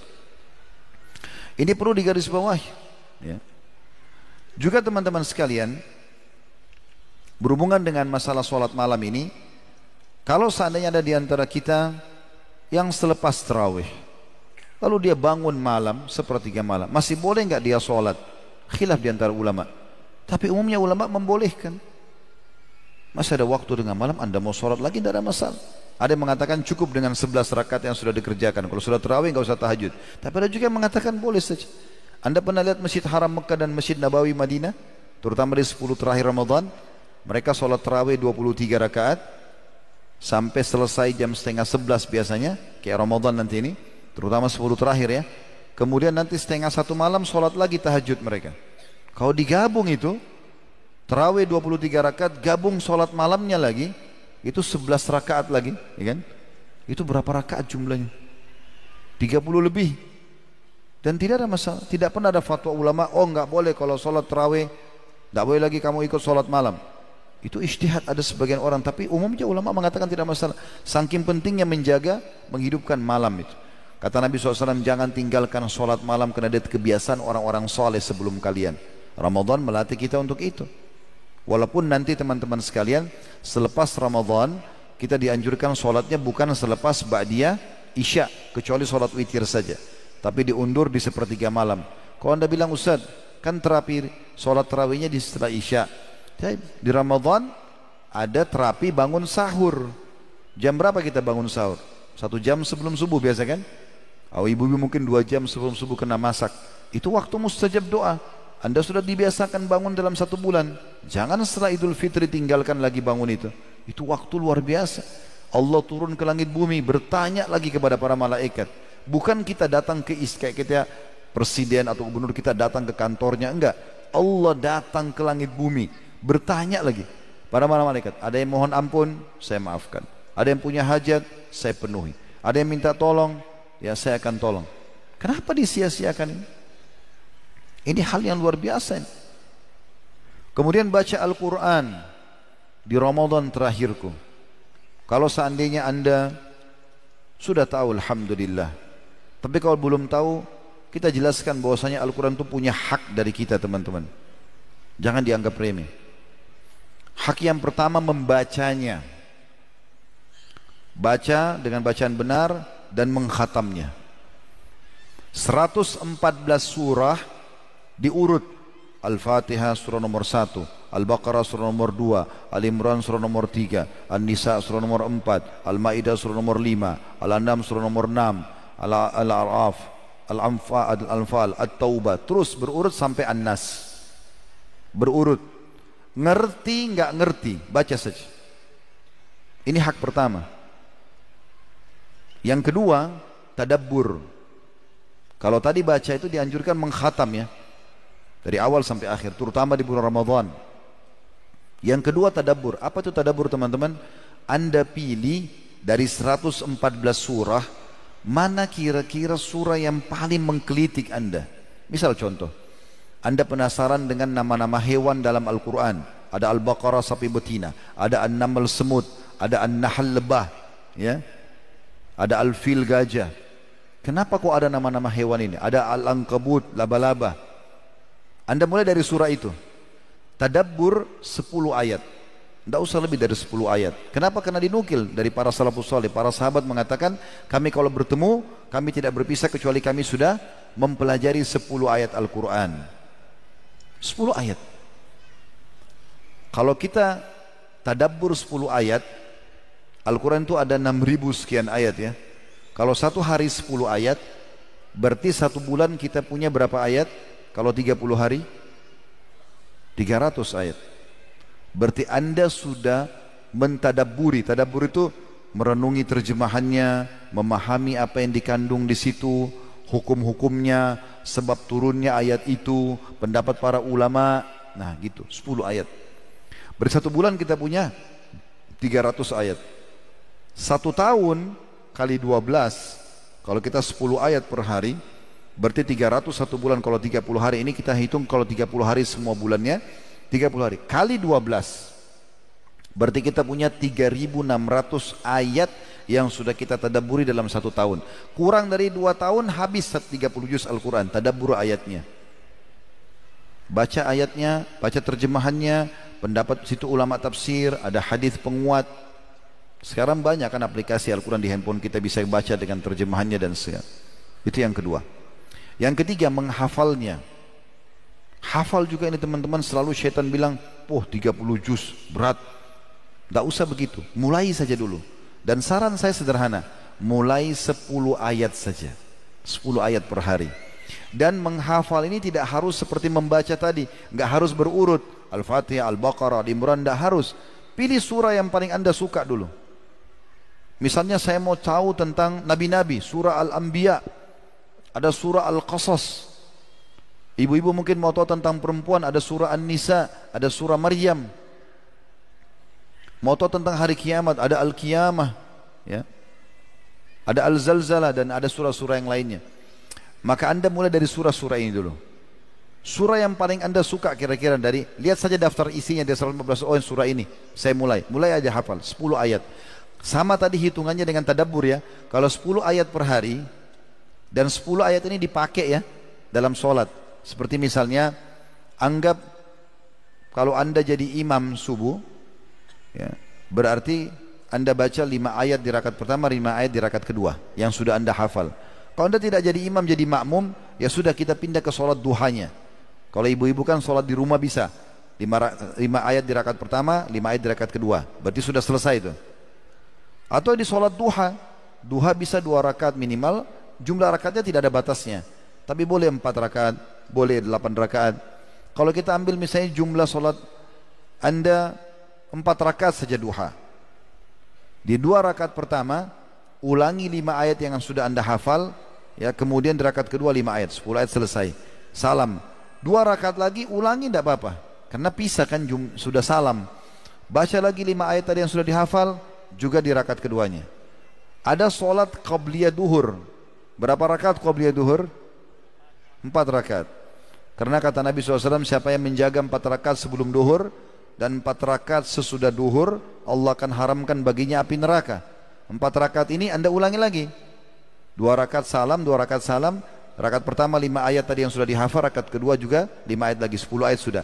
Salam, rakaat kedua, rakaat setelahnya sama juga, 5 ayat yang sudah dihafal Anda ulangi lagi.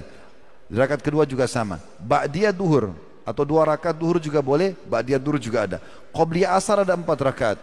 Kata Nabi SAW, semoga Allah merahmati seorang hamba yang menjaga 4 rakaat sebelum asar. Diulangi lagi 10 ayat itu. 2 rakaat pertama asar bisa, qabliyah maghrib, ya. Kemudian ba'diyah maghrib, qabliyah isya, ba'diyah isya, sholat tahajud, 10 ayat diulang-ulangi, dihafal di luar kepala. Kenapa teman-teman sekarang hafal Al-Fatihah? Karena diulang-ulang terus kan. Nah itu. Jadi mulai saja dulu.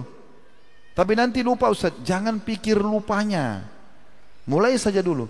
Imam Haram Mekah dan Madinah itu dari kecil mereka hafal, tapi kadang-kadang mereka masih ada yang dilupa. Tapi yang dilupa penyambungnya, 1 ayat, bukan 1 juz, 30 juz Al-Quran dilupakan, tidak.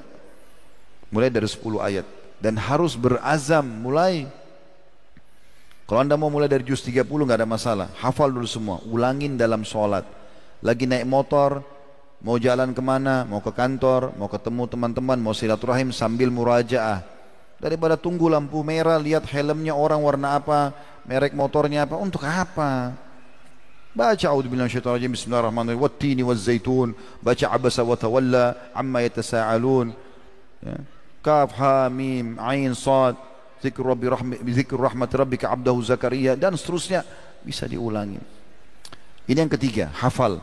Kalau Anda hafal 10 ayat 1 hari, 1 bulan kalau 30 hari 300 ayat, 1 tahun 3.600 ayat, kurang dari 2 tahun hafal 30 juz.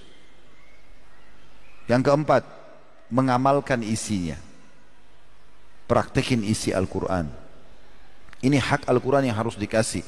Dan mulai dari Ramadan. Ramadan momentum yang paling baik karena orang semua baca Al-Quran. Terlebih lagi memang ada keutamaannya, ya. Kata Nabi SAW, Iqra'ul Quran fa innahu ya'ti syafi'an li ahlihi yaumal qiyamah. Bacalah Al-Quran karena dia akan jadi penolong bagi pembacanya pada hari kiamat. Dan tadi teman-teman, tadabbur itu penting, ya. Karena kita kan bukan ngerti bahasa Arab, maka butuh baca terjemahannya. Bisa enggak Ustaz, saya gabungi antara saya baca Al-Quran dari Al-Fatihah, Al-Baqarah, Al-Imran berurut, sekalian tadabbur? Bisa, enggak apa-apa. Kalau mau digabungin dua-dua tadi bisa. Anda baca lalu aja baca terjemahannya, baca tafsirnya. Oke, bagus. Itu akan merenung buat kita. Kenapa biasa orang-orang baca ayat Al-Quran jadi imam yang mengerti bahasa Arab nangis? Karena dia tahu pesan Allah itu. Dalam sebuah riwayat dikatakan bahwasanya Umar bin Khattab radhiyallahu anhu pernah mendengar orang baca, dia lagi lewat dengar orang baca surah At-Tur ayat 6 sampai ayat 7 sampai ayat 8. Yang bunyinya inna adzab rabbika lawaqi' ma lahu min dafi'. Sesungguhnya azab Tuhanmu hai Muhammad pasti terjadi pada pelanggar kemaksiatan dan tidak ada yang bisa menolaknya. Umar lagi naik keledai, turun, bersandar di salah satu tembok rumah, lalu beliau merenungi ayat tersebut. Terus diulang-ulangi, terus diulang-ulangi. Minimal teman-teman, minimal surah yang biasa Anda baca. Misalnya Inna A'tayna dan Wal Asr, surah yang paling digemari di Indonesia ini. Pendek, enak gitu. Begitu imam baca Inna A'tayna, oh ini saya mau sholat di sini. Cepat soalnya. Baik, minimal tahu artinya. Apa itu Inna A'tayna kal kautsar? Fasalli rabbika wanhar inna syani'aka huwal abtar. Apa artinya? Apa tafsirnya? Ya. Wal asr innal insana lafi khusr illa alladziina aamanu wa 'amilus shalihati wa tawassaw bil haqqi wa tawassaw bis sabr. Apa terjemahannya ini? Supaya pada saat Anda baca atau imam baca, oh Allah lagi ingatkan. Itu fungsinya. Dan itu harus kita jadikan momentum Ramadan ini sebagai poin itu. Selanjutnya, sedekah. Sudah sering kita dengar. Tapi siapa yang mau ngamalkan? Kenapa kita masih takut sedekah? Kenapa? Teman-teman sini masih ragu, ada celengan masjid lewat, nyumbang enggak ya? Kayaknya nanti sebentar lebih enak beli gorengan, beli teh botol, beli. Taruh di kotak amal itu. Bilal radhiyallahu anhu pernah mau sedekah, lalu Nabi SAW mengatakan, hai Bilal, disambut oleh Nabi, hai Bilal, bersedekah, jangan kau takut dari zat yang maha perkasa dan maha kaya, Allah subhanahu wa ta'ala.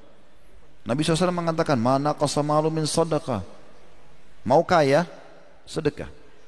Islam mengajarkan itu. Pangkal kaya, sedekah, beri. Orang kapitalis bilang apa? Pangkal kaya, nabung. Ketemu nggak nabung sama sedekah? Nggak bakalan. Orang nabung itu jadi bakhil, pelit. Itu bukan sifat orang beriman. Sudah tahu belum teman-teman sekalian? Kalau pernah ada seorang dari Ansar, dari orang Madinah, itu diangkat menjadi kepala suku. Lalu Nabi SAW tanya sebagian anggota sukunya, siapa pimpinan suku kalian sekarang? Fulan bin Fulan.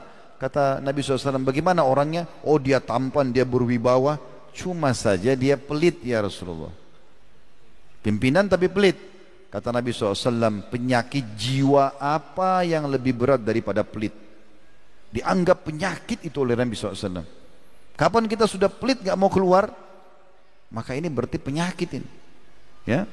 Kalau ada orang minta-minta, tugas kita eksekusi, kasih, bukan diskusi sama syaitan. Nah, syaitan bisikin diskusi sama dia. Nah, itu kayaknya anak pinjaman. Oh iya kayaknya gitu. Loh kok iya? Nah, itu kayaknya pura-pura tuh kakinya puntung. Oh masih muda badannya sehat. Akhi, bukan tugas kita memprotes pada saat itu. Orang lagi minta, perintahnya beri, selesai. Dan jangan pernah merasa rugi. Kalau di masjid ini sekarang, di majelis begini, Masya Allah yang ramai orang datang. Ada orang tiba-tiba datang bawa proposal masjid. Nih jemaah muslim Masjid Raya Kota Padang, ini saya punya proposal masjid di kampung saya 500 juta, tolong nyumbang. Kita semua nyumbang. Udah kita ikhlas karena mau masjid. Sebulan kemudian kita tahu orangnya penipu. Rugikah kita? Demi Allah tidak. Karena innamal a'malu Bin niat, kita niat nyumbang untuk masjid, Allah sudah kasih pahalanya. Dia nipu, dia dihukum, nggak ada ruginya. Jadi kalau orang itu anak pinjaman kah, kaki puntung palsu kah, urusan dia sama Allah. Urusan kita sama Allah juga. Allah nilai itu, nggak ada yang rugi. Abdullah bin Umar radhiyallahu anhu itu suka beli budak. Zaman dulu ada perbudakan ya, dibeli oleh beliau. Lalu beliau ajarin sholat, ajarin ibadah. Kalau ada budaknya yang tidak pernah ketinggalan saf pertama, selalu ikut hafal Quran, ibadahnya bagus, dibebasin sama dia. Maka hampir semua budaknya berlumba-lumba memperbaiki ibadahnya gitu. Lalu ada satu orang bilang, wahai Abdullah bin Umar, mungkin anda ditipu sama mereka. Mungkin pura-pura saja, yang penting supaya bebas. Apa kata Abdullah radhiyallahu anhu? Ini orang punya keimanan. Beliau mengatakan, kalau mereka menipu kami di jalan Allah tidak masalah. Biarkan aja dia tipu. Allah nilai saya kok. Dia menipu, biarin aja. Tapi di mata saya lepaskan karena Allah. Begitu orang memahami. Pernah Rabi ibn Husaim rahimahullah dihidangkan makanan mewah oleh istrinya, namanya halwa. Zaman itu susah, bahannya mahal dan susah buatnya, lama adonannya, banyak campuran kacang-kacangnya, rumit gitu. Karena Rabi ibn Husaim rahimahullah tidak rewel, yang istrinya hidangkan dia makan. Ada, alhamdulillah. Tidak ada, dia juga nikmati saja gitu. Satu waktu istrinya nggak enak buatin masakan enak. Anaknya keluar, anaknya bilang, wahai ayah, ini ibuku buat khusus buat anda, khusus ini, buat anda makan. Kebetulan ada 2 muridnya juga datang di situ. Oke, pas dia mau sentuh makanan itu ada yang ketuk pintu. Rabi ibn Husaim rahimahullah kasih isyarat anaknya suruh buka pintu. Dibuka pintu. Depan pintu teman-teman siapa? Orang gila. Orang gila, rambutnya berantakan seperti biasa orang gila. Kelihatan acak-acakan penuh dengan debu kotoran. Dia kasih isyarat minta makan. Rabi ibn Husaim rahimahullah kasih isyarat, anaknya panggil, suruh angkat piring ini yang makanan mewah tadi, kasih orang itu. Orang gila disuruh kasih makanan yang paling bagus ini, kasih. Anaknya ambil, dikasih. Orang gila subhanallah, walaupun gila tahu makanan enak gitu ya. Sampai dalam kisah ini dikatakan, maaf, netes-netes air liurnya di situ. Habis makan karena orang gila, dia lempar piringnya, dia pergi, enggak terima kasih. Anaknya Rabi ibn Husaim jengkel, dia jengkel sama si orang gila ini. Dia ambil piring itu, ditutup pintu, dia kembali ke ayah. Dia bilang, ayah, semoga Allah selalu jaga anda. Tadi itu yang minta-mintakan orang gila. Apa bahasa anaknya gini? Dia tidak tahu nilainya makanan itu. Kalau tadi anda suruh saya ambil makanan apa saja di dapur, roti gandum kah, kurma kah, mungkin dia makan. Kenapa harus halwa ini? Makanan yang bahannya mahal, ibu saya buat susah-susah. Perhatikan jawaban beliau rahimahullah. Seorang yang sudah tertanam iman dalam hatinya. Beliau mengatakan, hai anakku, kalau seandainya dia tidak tahu nilainya makanan itu, Allah tahu nilainya. Lalu kemudian dia bacakan firman Allah SWT, lan tanalu birra hatta tunfiqu mimma tuhibbun. Kalian tidak akan pernah mendapatkan maksimal balasan terhadap amal soleh kalian sampai kalian menginfakkan apa yang paling kalian cintai. Islam mengajar kita dermawan, berbagi. Jangan pelit teman-teman sekalian. Imam Az-Zahabi rahimahullah, sekarang juga itu yang sudah meninggal, beliau punya buku Kitab Al-Kabair, menulis pelit adalah bagian daripada dosa besar. Syekh Muhammad Al-Munajjid sekarang juga menulis buku Al-Kabair, menyatakan juga sama. Dan beberapa para ulama yang menulis tentang buku dosa-dosa besar menyatakan juga sama. Ramadan mengajarkan kita untuk dermawan, berbagi. Di antaranya adalah hadis ya, yang dimasyhur disebutkan oleh Ibnu Abbas radhiyallahu anhu. Beliau mengatakan, karena Rasulullah SAW ajwadan nas. Rasulullah SAW adalah sosok manusia yang paling dermawan. Sampai semua orang minta, enggak pernah dia bilang tidak. Semua dikasih. Wa kana ajwadu ma yakunu fi Ramadan hina yalqahu Jibril. Dan lebih dermawan lagi di saat Ramadan. Pada saat Jibril datang menemui beliau. Wa kana Jibrilu yalqahu fi kulli lailatin min Ramadan. Dan Jibril alaihissalam setiap malam menemui Rasulullah sallallahu alaihi wasallam di Ramadan.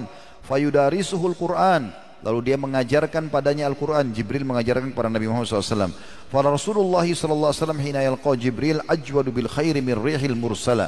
Ketahuilah Nabi SAW setelah ketemu Jibril itu, beliau sangat dermawan, ya, lebih cepat dalam berbagi, dalam memberi daripada angin yang terhembus.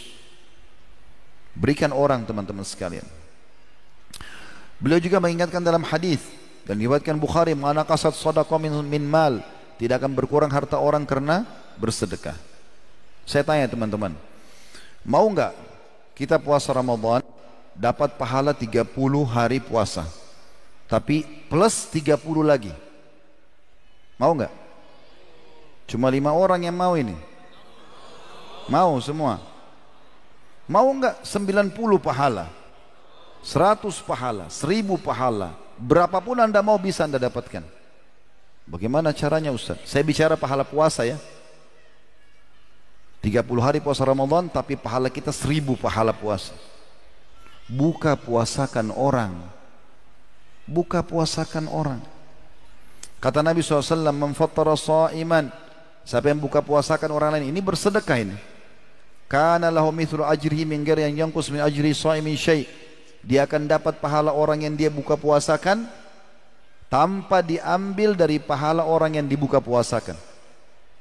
Ada sahabat bilang begini, mungkin Anda yang hadir sini bertanya, tapi sahabat sudah tanya, "Ya Rasulullah, tidak semuanya orang bisa membuka puasakan, karena di pikiran mereka ini makanan lengkap, mungkin mahal." Kata Nabi SAW, Allah akan memberikan pahala ini kepada siapapun yang memberikan walaupun sepotong kurma atau seteguk air.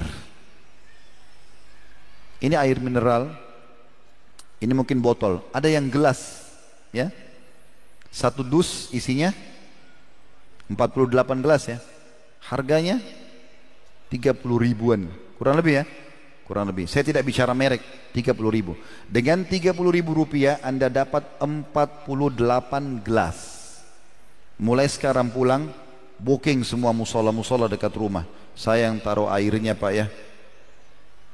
1 hari Anda puasa dapat pahala Anda sendiri plus 48 jemaah yang minum air pada saat buka puasa. 1 gelas 500 rupiah ini. Dapat pahala dia yang tahan lapar dan haus dari subuh sampai maghrib. Coba bayangkan, ini besar sekali kesempatannya, gitu kan?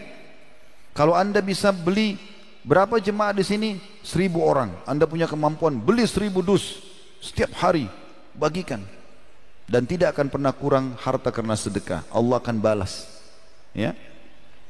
Anda mampu kasih kurma, kasih kurma. Mampu makanan lengkap, kasih makanan. Yang penting buka puasakan orang. Mungkin Anda bilang, "Ustaz, saya orang miskin, saya nggak bisa." Baik, orang miskin biasanya buka puasa di mana? Di masjid ya. Paling gampang kan buka puasa di masjid kan? Masjid selalu siapin gratis ya. Baik, bisa nggak pada saat duduk di masjid bantu marbot nata? Nggak ada modalnya ini. Cuma ambil, taruh kurma, taruh air. Kalau dia juga malas sekali, betul-betul ini orang luar biasa. Kalau ada kita harus cambuk orang ini ya. Kalau dia malas, dia juga mau, sudah miskin, dia mau kayak orang kaya, duduk saja mau dilayani. Baik, minimal air mineral yang sudah taruh depan Anda, tukar sama teman di sebelah. Ini ambil air saya ya, supaya kau dapat pahala saya. Sini air kamu supaya kau dapat pahala saya. Tukar. Tidak ada modalnya, cuma begini nih. Juga tidak mau. Ini luar biasa. Bakhil terhadap diri dia sendiri. Dalam sebuah athar disebutkan teman-teman, punya Umar bin Khattab radhiyallahu anhu, beliau di akhir Ramadan ingin mendapatkan pahala buka puasa. Gimana caranya? Ini waktu jadi khalifah, tapi lagi nggak ada duit. Dia suruh gulam itu kayak sekretarisnya, iklankan di Madinah, Amir Mu'minin Umar bin Khattab undang buka puasa. Di benaknya orang ini, raja undang buka puasa, bagaimana makanannya? Kumpul semua orang. Menjelang buka puasa dibagiin gelas-gelas. Mereka buat dulu dari tanah liat, bagi semua sama yang datang. Mereka minum dulu dari sumur, belum ada air bersih kayak kita sekarang. Ayo sumur diminum langsung. Begitu menjelang azan, kata sekretarisnya Umar, silakan antri di sumur untuk ambil air. Sambil orang tunggu azan, orang bilang mungkin sebentar makanannya keluar gitu. Ternyata begitu azan, kata sekretaris Umar, Amir Mu'minin suruh Anda buka puasa dengan air itu. Buka puasa dengan air. Habis itu sudah selesai buka puasanya Amir Mu'minin. Orang kejar pahala, orang mau cari pahala. Kenapa tidak lakukan ini? Atau mungkin Anda, saya biasa kerja Ustaz, pulangnya pas azan.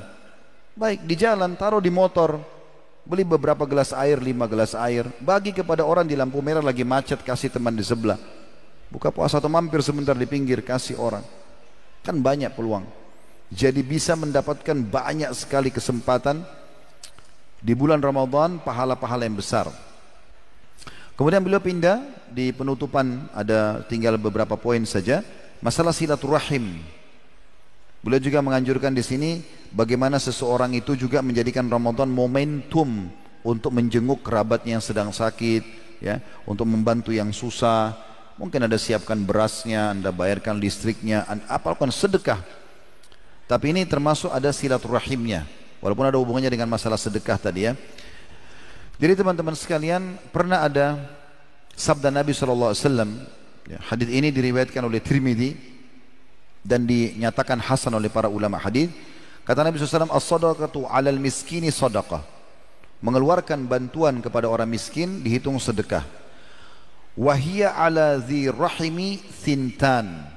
Tapi kalau dikasih kepada orang yang punya hubungan kerabat, dapat dua.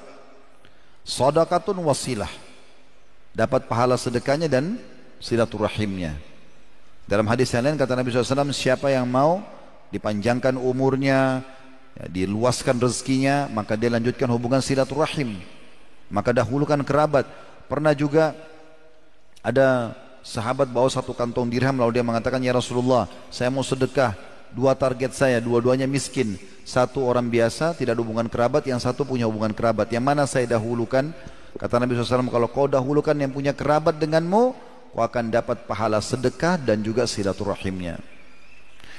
Kemudian teman-teman sekalian, yang terakhir ditutup oleh beliau di sini ada dua poin, yaitu masalah i'tikaf dan taubat. I'tikaf ini dilakukan di 10 terakhir Ramadan. Bagi yang Allah mudahkan bagi anda, tidak ada beban-beban kewajiban di luar sana. Mungkin ada orang yang harus mengurus orang tuanya yang sudah tua, ya, istrinya mungkin lagi hamil besar, ada anak-anak kecil, dia terikat akad kerja, mungkin. Tapi anak-anak muda, ya, yang mungkin tidak ada kegiatan, dia bisa saja i'tikaf, tinggal di masjid 10 hari terakhir Ramadan. Nabi SAW selalu i'tikaf di 10 terakhir Ramadan, dan di akhir hidup beliau bahkan 20 hari beliau beriktikaf. I'tikaf tujuannya tentu untuk mengikat diri di masjid, ya. Jaga subuh, duhur, asar, maghrib, isya. Kalau 10 hari itu anda jaga, berarti anda sudah punya 10 hari. Kalau ingin menjalankan tadi hadis yang 40 hari tidak ketinggalan takbiratul ihram imam, tinggal tambah 30 hari setelahnya. Nah, ini juga bagian daripada hal yang sangat dianjurkan di 10 terakhir Ramadan. Tujuannya tentu untuk mengejar Lailatul Qadar, malam ganjil. Walaupun dia terjadi di malam ganjil, malam yang mulia itu, tapi tetap saja Nabi SAW mengikat diri di 10 terakhir Ramadan. Yang terakhir beliau mengatakan dalam penutup bukunya adalah taubat di Ramadan terakhirku. Teman-teman sekalian, sebesar apapun dosa, ini penutupan bahasan kita, ya, sebesar apapun dosa yang pernah kita lakukan, seberat apapun, Allah Maha Pengampun. Allah bahkan gembira dengan taubat hambanya. Dalam hadis yang sahih riwayat Bukhari kata Nabi SAW, Allah lebih gembira dengan taubat hambanya dibandingkan seseorang di antara kalian pergi membawa tunggangannya dan semua bekalnya di atasnya, kemudian dia pergi ke padang pasir yang tidak bertuan, nggak ada orang sama sekali. Dia tidur di bawah sebuah pohon, untanya hilang dengan bekalnya pada saat dia bangun. Dia keliling-keliling cari, nggak ketemu masa lalu kita. Allah mau tahu sekarang ke depan. Sudah dalam kehidupan para sahabat dilihatkan, ada Abu Bakar radhiyallahu anhu. Abu Bakar tidak pernah sembah berhala, tidak pernah minum khamr. Ada contohnya orang seperti ini. Tapi Allah datangkan Umar bin Khattab, pernah mabuk, pernah membunuh, pernah melakukan banyak kejahatan, bahkan menyiksa kaum muslimin sebelum masuk Islam. Lalu beliau taubat. Tapi Islam tidak pernah mengorek-ngorek masa lalu Umar. Islam melihat sekarang dia, bahkan dimuliakan di sisi para sahabat. Para sahabat mengatakan kami mulia setelah masuk Islamnya, ya, Umar bin Khattab. Bagaimana Ikrimah bin Abi Jahal, ayahnya Abu Jahal, Fir'aunnya umat ini, tapi anaknya Ikrimah dapat hidayah. Waktu dia pembebasan kota Mekah, dia masuk Islam, dia tersentuh, dia pegang Al-Quran sambil menangis, sambil mengatakan inilah firman Tuhanku yang selama ini aku lalaikan. Kemudian dia mengatakan, ya Rasulullah, mulai sekarang saya akan menutupi kesalahan saya yang lalu dengan bertaubat, maka saya akan berinfak sejumlah dulu yang saya keluarkan untuk melawan dan memerangi anda di jalan Allah. Orang taubat. Taubat itu bukan aib, malah satu kebaikan. Jadikan momentum ini untuk taubat kepada Allah SWT. Tapi ingat, taubat nasuha, taubat yang tulus, yang ikhlas karena Allah Subhanahu wa taala. Bukan cuma ucapan lisan. Kata Ibnu Taimiyah rahimahullah, taubat itu diikuti dengan ucapan lisan, keyakinan dalam hati, dan aplikasi dengan anggota tubuh. Tidak lagi tangan kita pegang yang haram, lisan kita ucapin yang haram, mata kita lihat yang haram, telinga dengar yang haram, kaki melangkah yang haram, kemaluan sentuh yang haram. Gak ada lagi. Tutup komitmen. Ingat teman-teman, sabar itu dalam 3 hal yang Allah katakan dalam Al-Quran, innama yuwaffas sabirun ajrun bighairi hisab. Orang-orang sabar akan dapat pahalanya tanpa ada hisab lagi. Gak ada batasan. Itu dalam 3 hal. Sabar dalam ketaatan kepada Allah. Duduk di majelis ilmu begini butuh kesabaran. Duduk dengarin 1 jam, 1 jam setengah, 2 jam, ini butuh kesabaran. Bangun tengah malam sebentar sholat tahajud, butuh kesabaran. Lagi ngantuk, puasa, butuh kesabaran. Baca Quran duduk, butuh kesabaran. Sabar. Tapi Allah menilai semua itu. Yang kedua, sabar dalam meninggalkan dosa.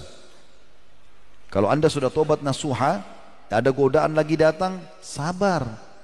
Beda pahalanya orang tinggalkan zina sementara tidak ada godaan, dengan orang tinggalkan zina ada godaan dari lawan jenisnya, tapi dia sabar menahan diri. Ini lebih besar pahalanya. Kemudian yang ketiga, sabar terhadap cobaan harian. Sakit, gangguan orang, kita semua pasti pernah lalui itu.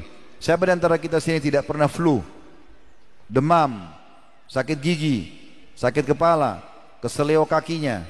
Ada yang tidak pernah? Coba angkat tangan. Suruh sini bicara pengalamannya. Luar biasa kalau tidak pernah flu dia, tidak pernah demam. Saya mau tanya, siapa di antara kita yang tidak pernah diganggu oleh orang, digunjing, difitnah? Di sini teman-teman yang pernah utangkan orang, dari 3 orang yang utang, semuanya bayar? Bisa saja 3-3-nya nggak bayar kan? Ya. Atau kadang-kadang kita nagih dia lebih galak dari kita. Ya? Itu cobaan. Sabar. Memang akan ada. Kalau ada nikmat, kita dapat pahalanya dengan syukur. Kapan kita dapat pahala sabar? Kalau ada cobaan. Kalau anda keluh kesah, anda tidak bisa terima, berarti anda protes Tuhan anda Allah. Sabar akhi dan ukhti. Dalam sebuah hadis sebagai penutup yang sahih, kata Nabi SAW, andai saja ya, orang-orang yang meninggal nanti di hari kiamat, yang tidak ujiannya sedikit di dunia, ada ujian tapi sedikit, melihat orang-orang yang ujiannya berat di dunia dulu, bagaimana Allah kasih balasan, maka yang sedikit cobaannya berharap kembali ke dunia untuk apa? Untuk digunting-gunting kulit mereka yang paling sakit, supaya mereka mendapatkan seperti orang yang banyak cobaannya. Tidak usah keluh kesah. Allah maha melihat, Allah tahu. Kalau ada nikmat yang ciptakan kita Allah, yang ciptakan nikmat Allah, yang bisa pertahankan Allah. Kalau kita sedang diuji, yang ciptakan kita Allah, yang ciptakan ujian itu Allah, yang bisa beri jalan keluar Allah. Semoga Allah SWT memberkahi majlis kita dan menjadikannya sebagai ilmu yang bermanfaat. Semoga juga Allah Subhanahu wa taala selalu menjadikan negara kita negara yang aman, tentram, damai, seluruh umat Islam di bawah naungan ukhuwah Islamiyah, dalam ibadah mereka kembali kepada Al-Quran dan Sunnah, dan semoga seluruh problem permasalahan negara kita diselesaikan oleh Allah dengan cara baik, dengan penuh keberkahan, tidak ada permusuhan, dan siapa yang menginginkan keburukan bagi negara kita, bagi Islam, bagi muslimin, Allah kembalikan tipu daya mereka kepada diri mereka sendiri. Dan semoga Allah SWT menolong saudara-saudara kita di Palestina, di Syria, di Yaman, di Irak, di India, dimanapun yang sedang tertindas. Allah ikhlaskan niat mereka, Allah terima para syuhada mereka, Allah muliakan Islam di tangan mereka dan tangan kita semua. Dan semoga Allah ikut sertakan kita bersama mereka dengan pahala. Dan semoga Allah menyatukan kita teman-teman sekalian semuanya di surga firdausnya tanpa hisab, semua disatukan dalam majlis ilmu yang mulia ini. Sebelum kafaratul majlis, silakan kalau ada pertanyaan. Assalamualaikum Ustaz. Apakah boleh menikah di bulan Ramadan Ustaz? Apakah boleh menikah di bulan Ramadan? Kenapa di Ramadan? Kenapa enggak sekarang? Sya'ban. Ini seperti orang cari gara-gara nikah Ramadan. Hah? Sudah tahu orang dari pagi sampai maghrib enggak boleh hubungan biologis. Orang nikah kan berarti biologis kan gitu. Semua orang tahu. Kenapa di Ramadan? Tapi kalau tanya hukum boleh atau tidak, boleh saja. Tapi sabar. Ya. Karena boleh interaksi biologis hanya di malam hari saja. Allah sebutkan dalam Al-Quran, yang boleh hanya di malam hari saja. Ya. Assalamualaikum Ustaz. Bagaimana cara mengganti puasa jika jumlah harinya kita lupa? Bagaimana caranya mengganti puasa yang kita lupa? Allahul Musta'an. Semoga Allah selamatkan kita dari sifat lupa ini. Ya. Kalau orang puasa Ramadan punya utang, laki-laki atau perempuan, anjuran para ulama dibayar segera. Kalau utang sama manusia saja harus segera, apalagi utang sama Allah. Bulan Sya'ban bayar. Ada satu pendapat ulama yang peka di sini.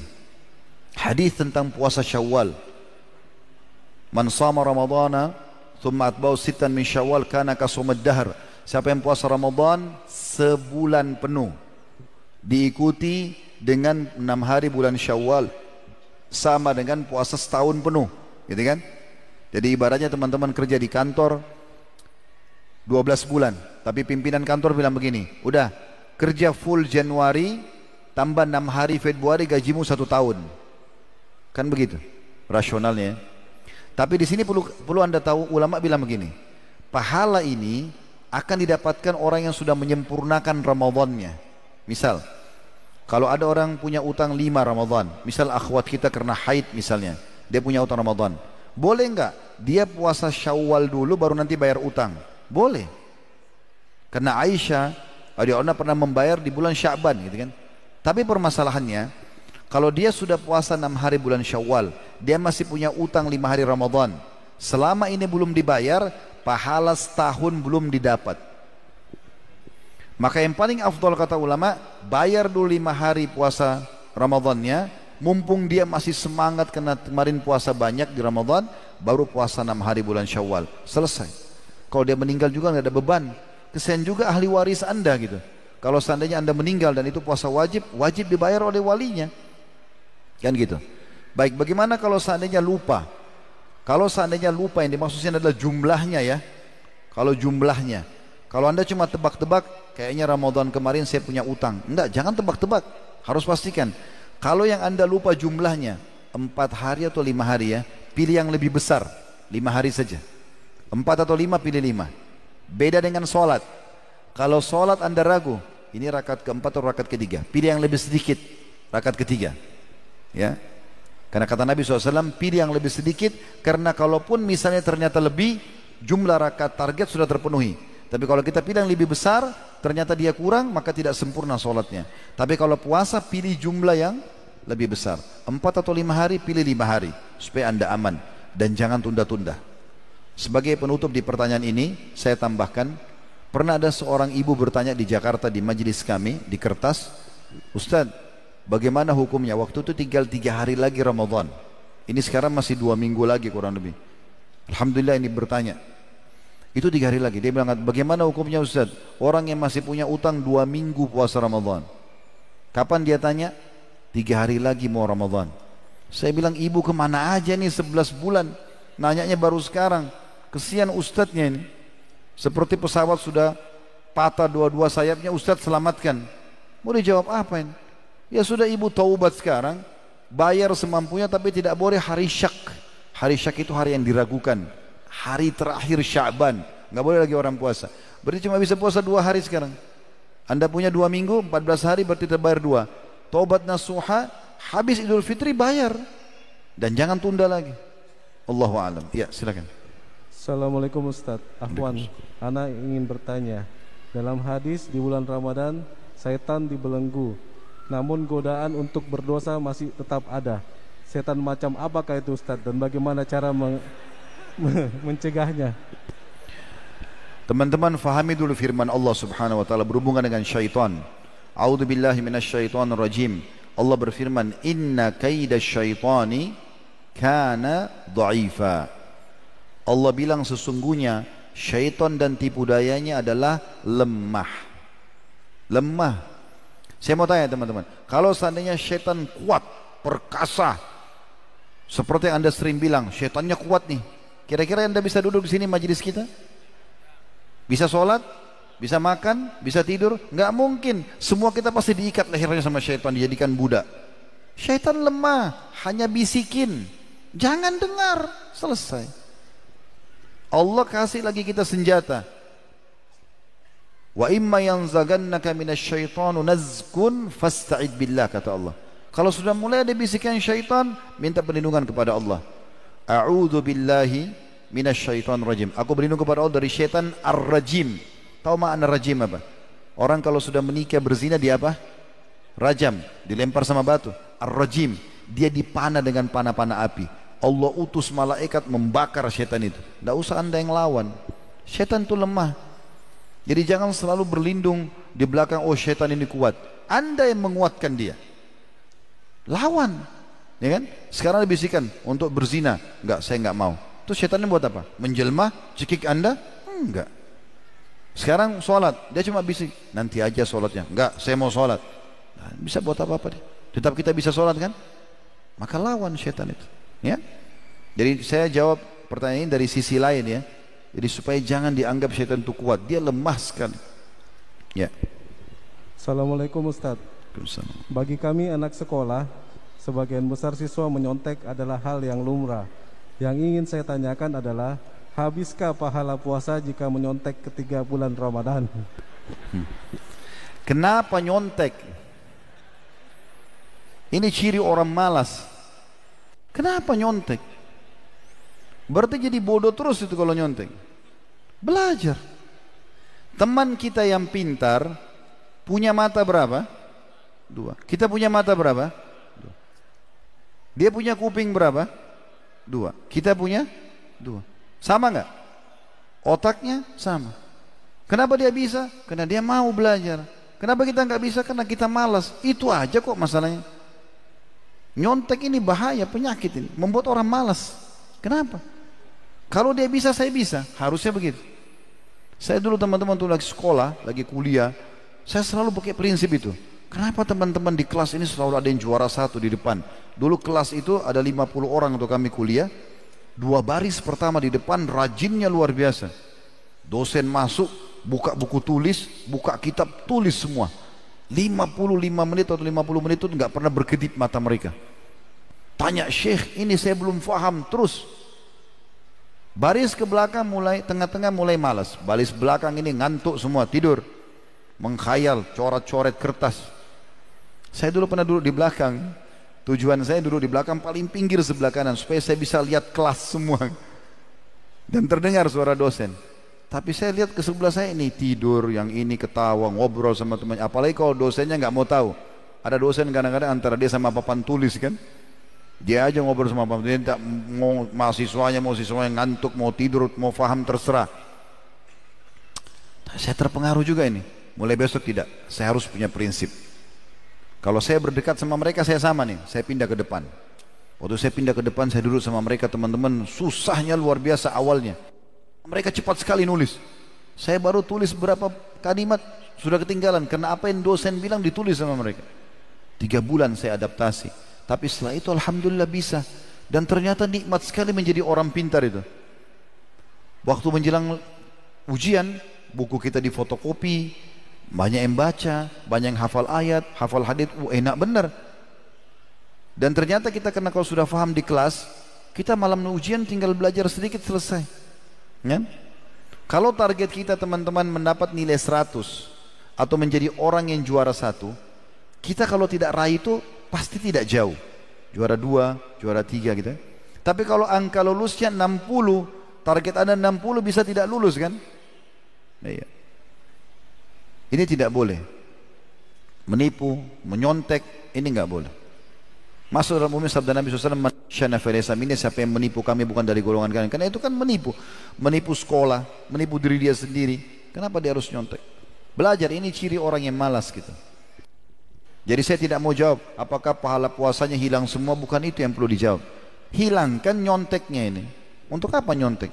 Sampai kapan kita mau jadi bodoh? Akhirnya bergantung pada contekan itu. Allahu a'lam. Ya. Sudah.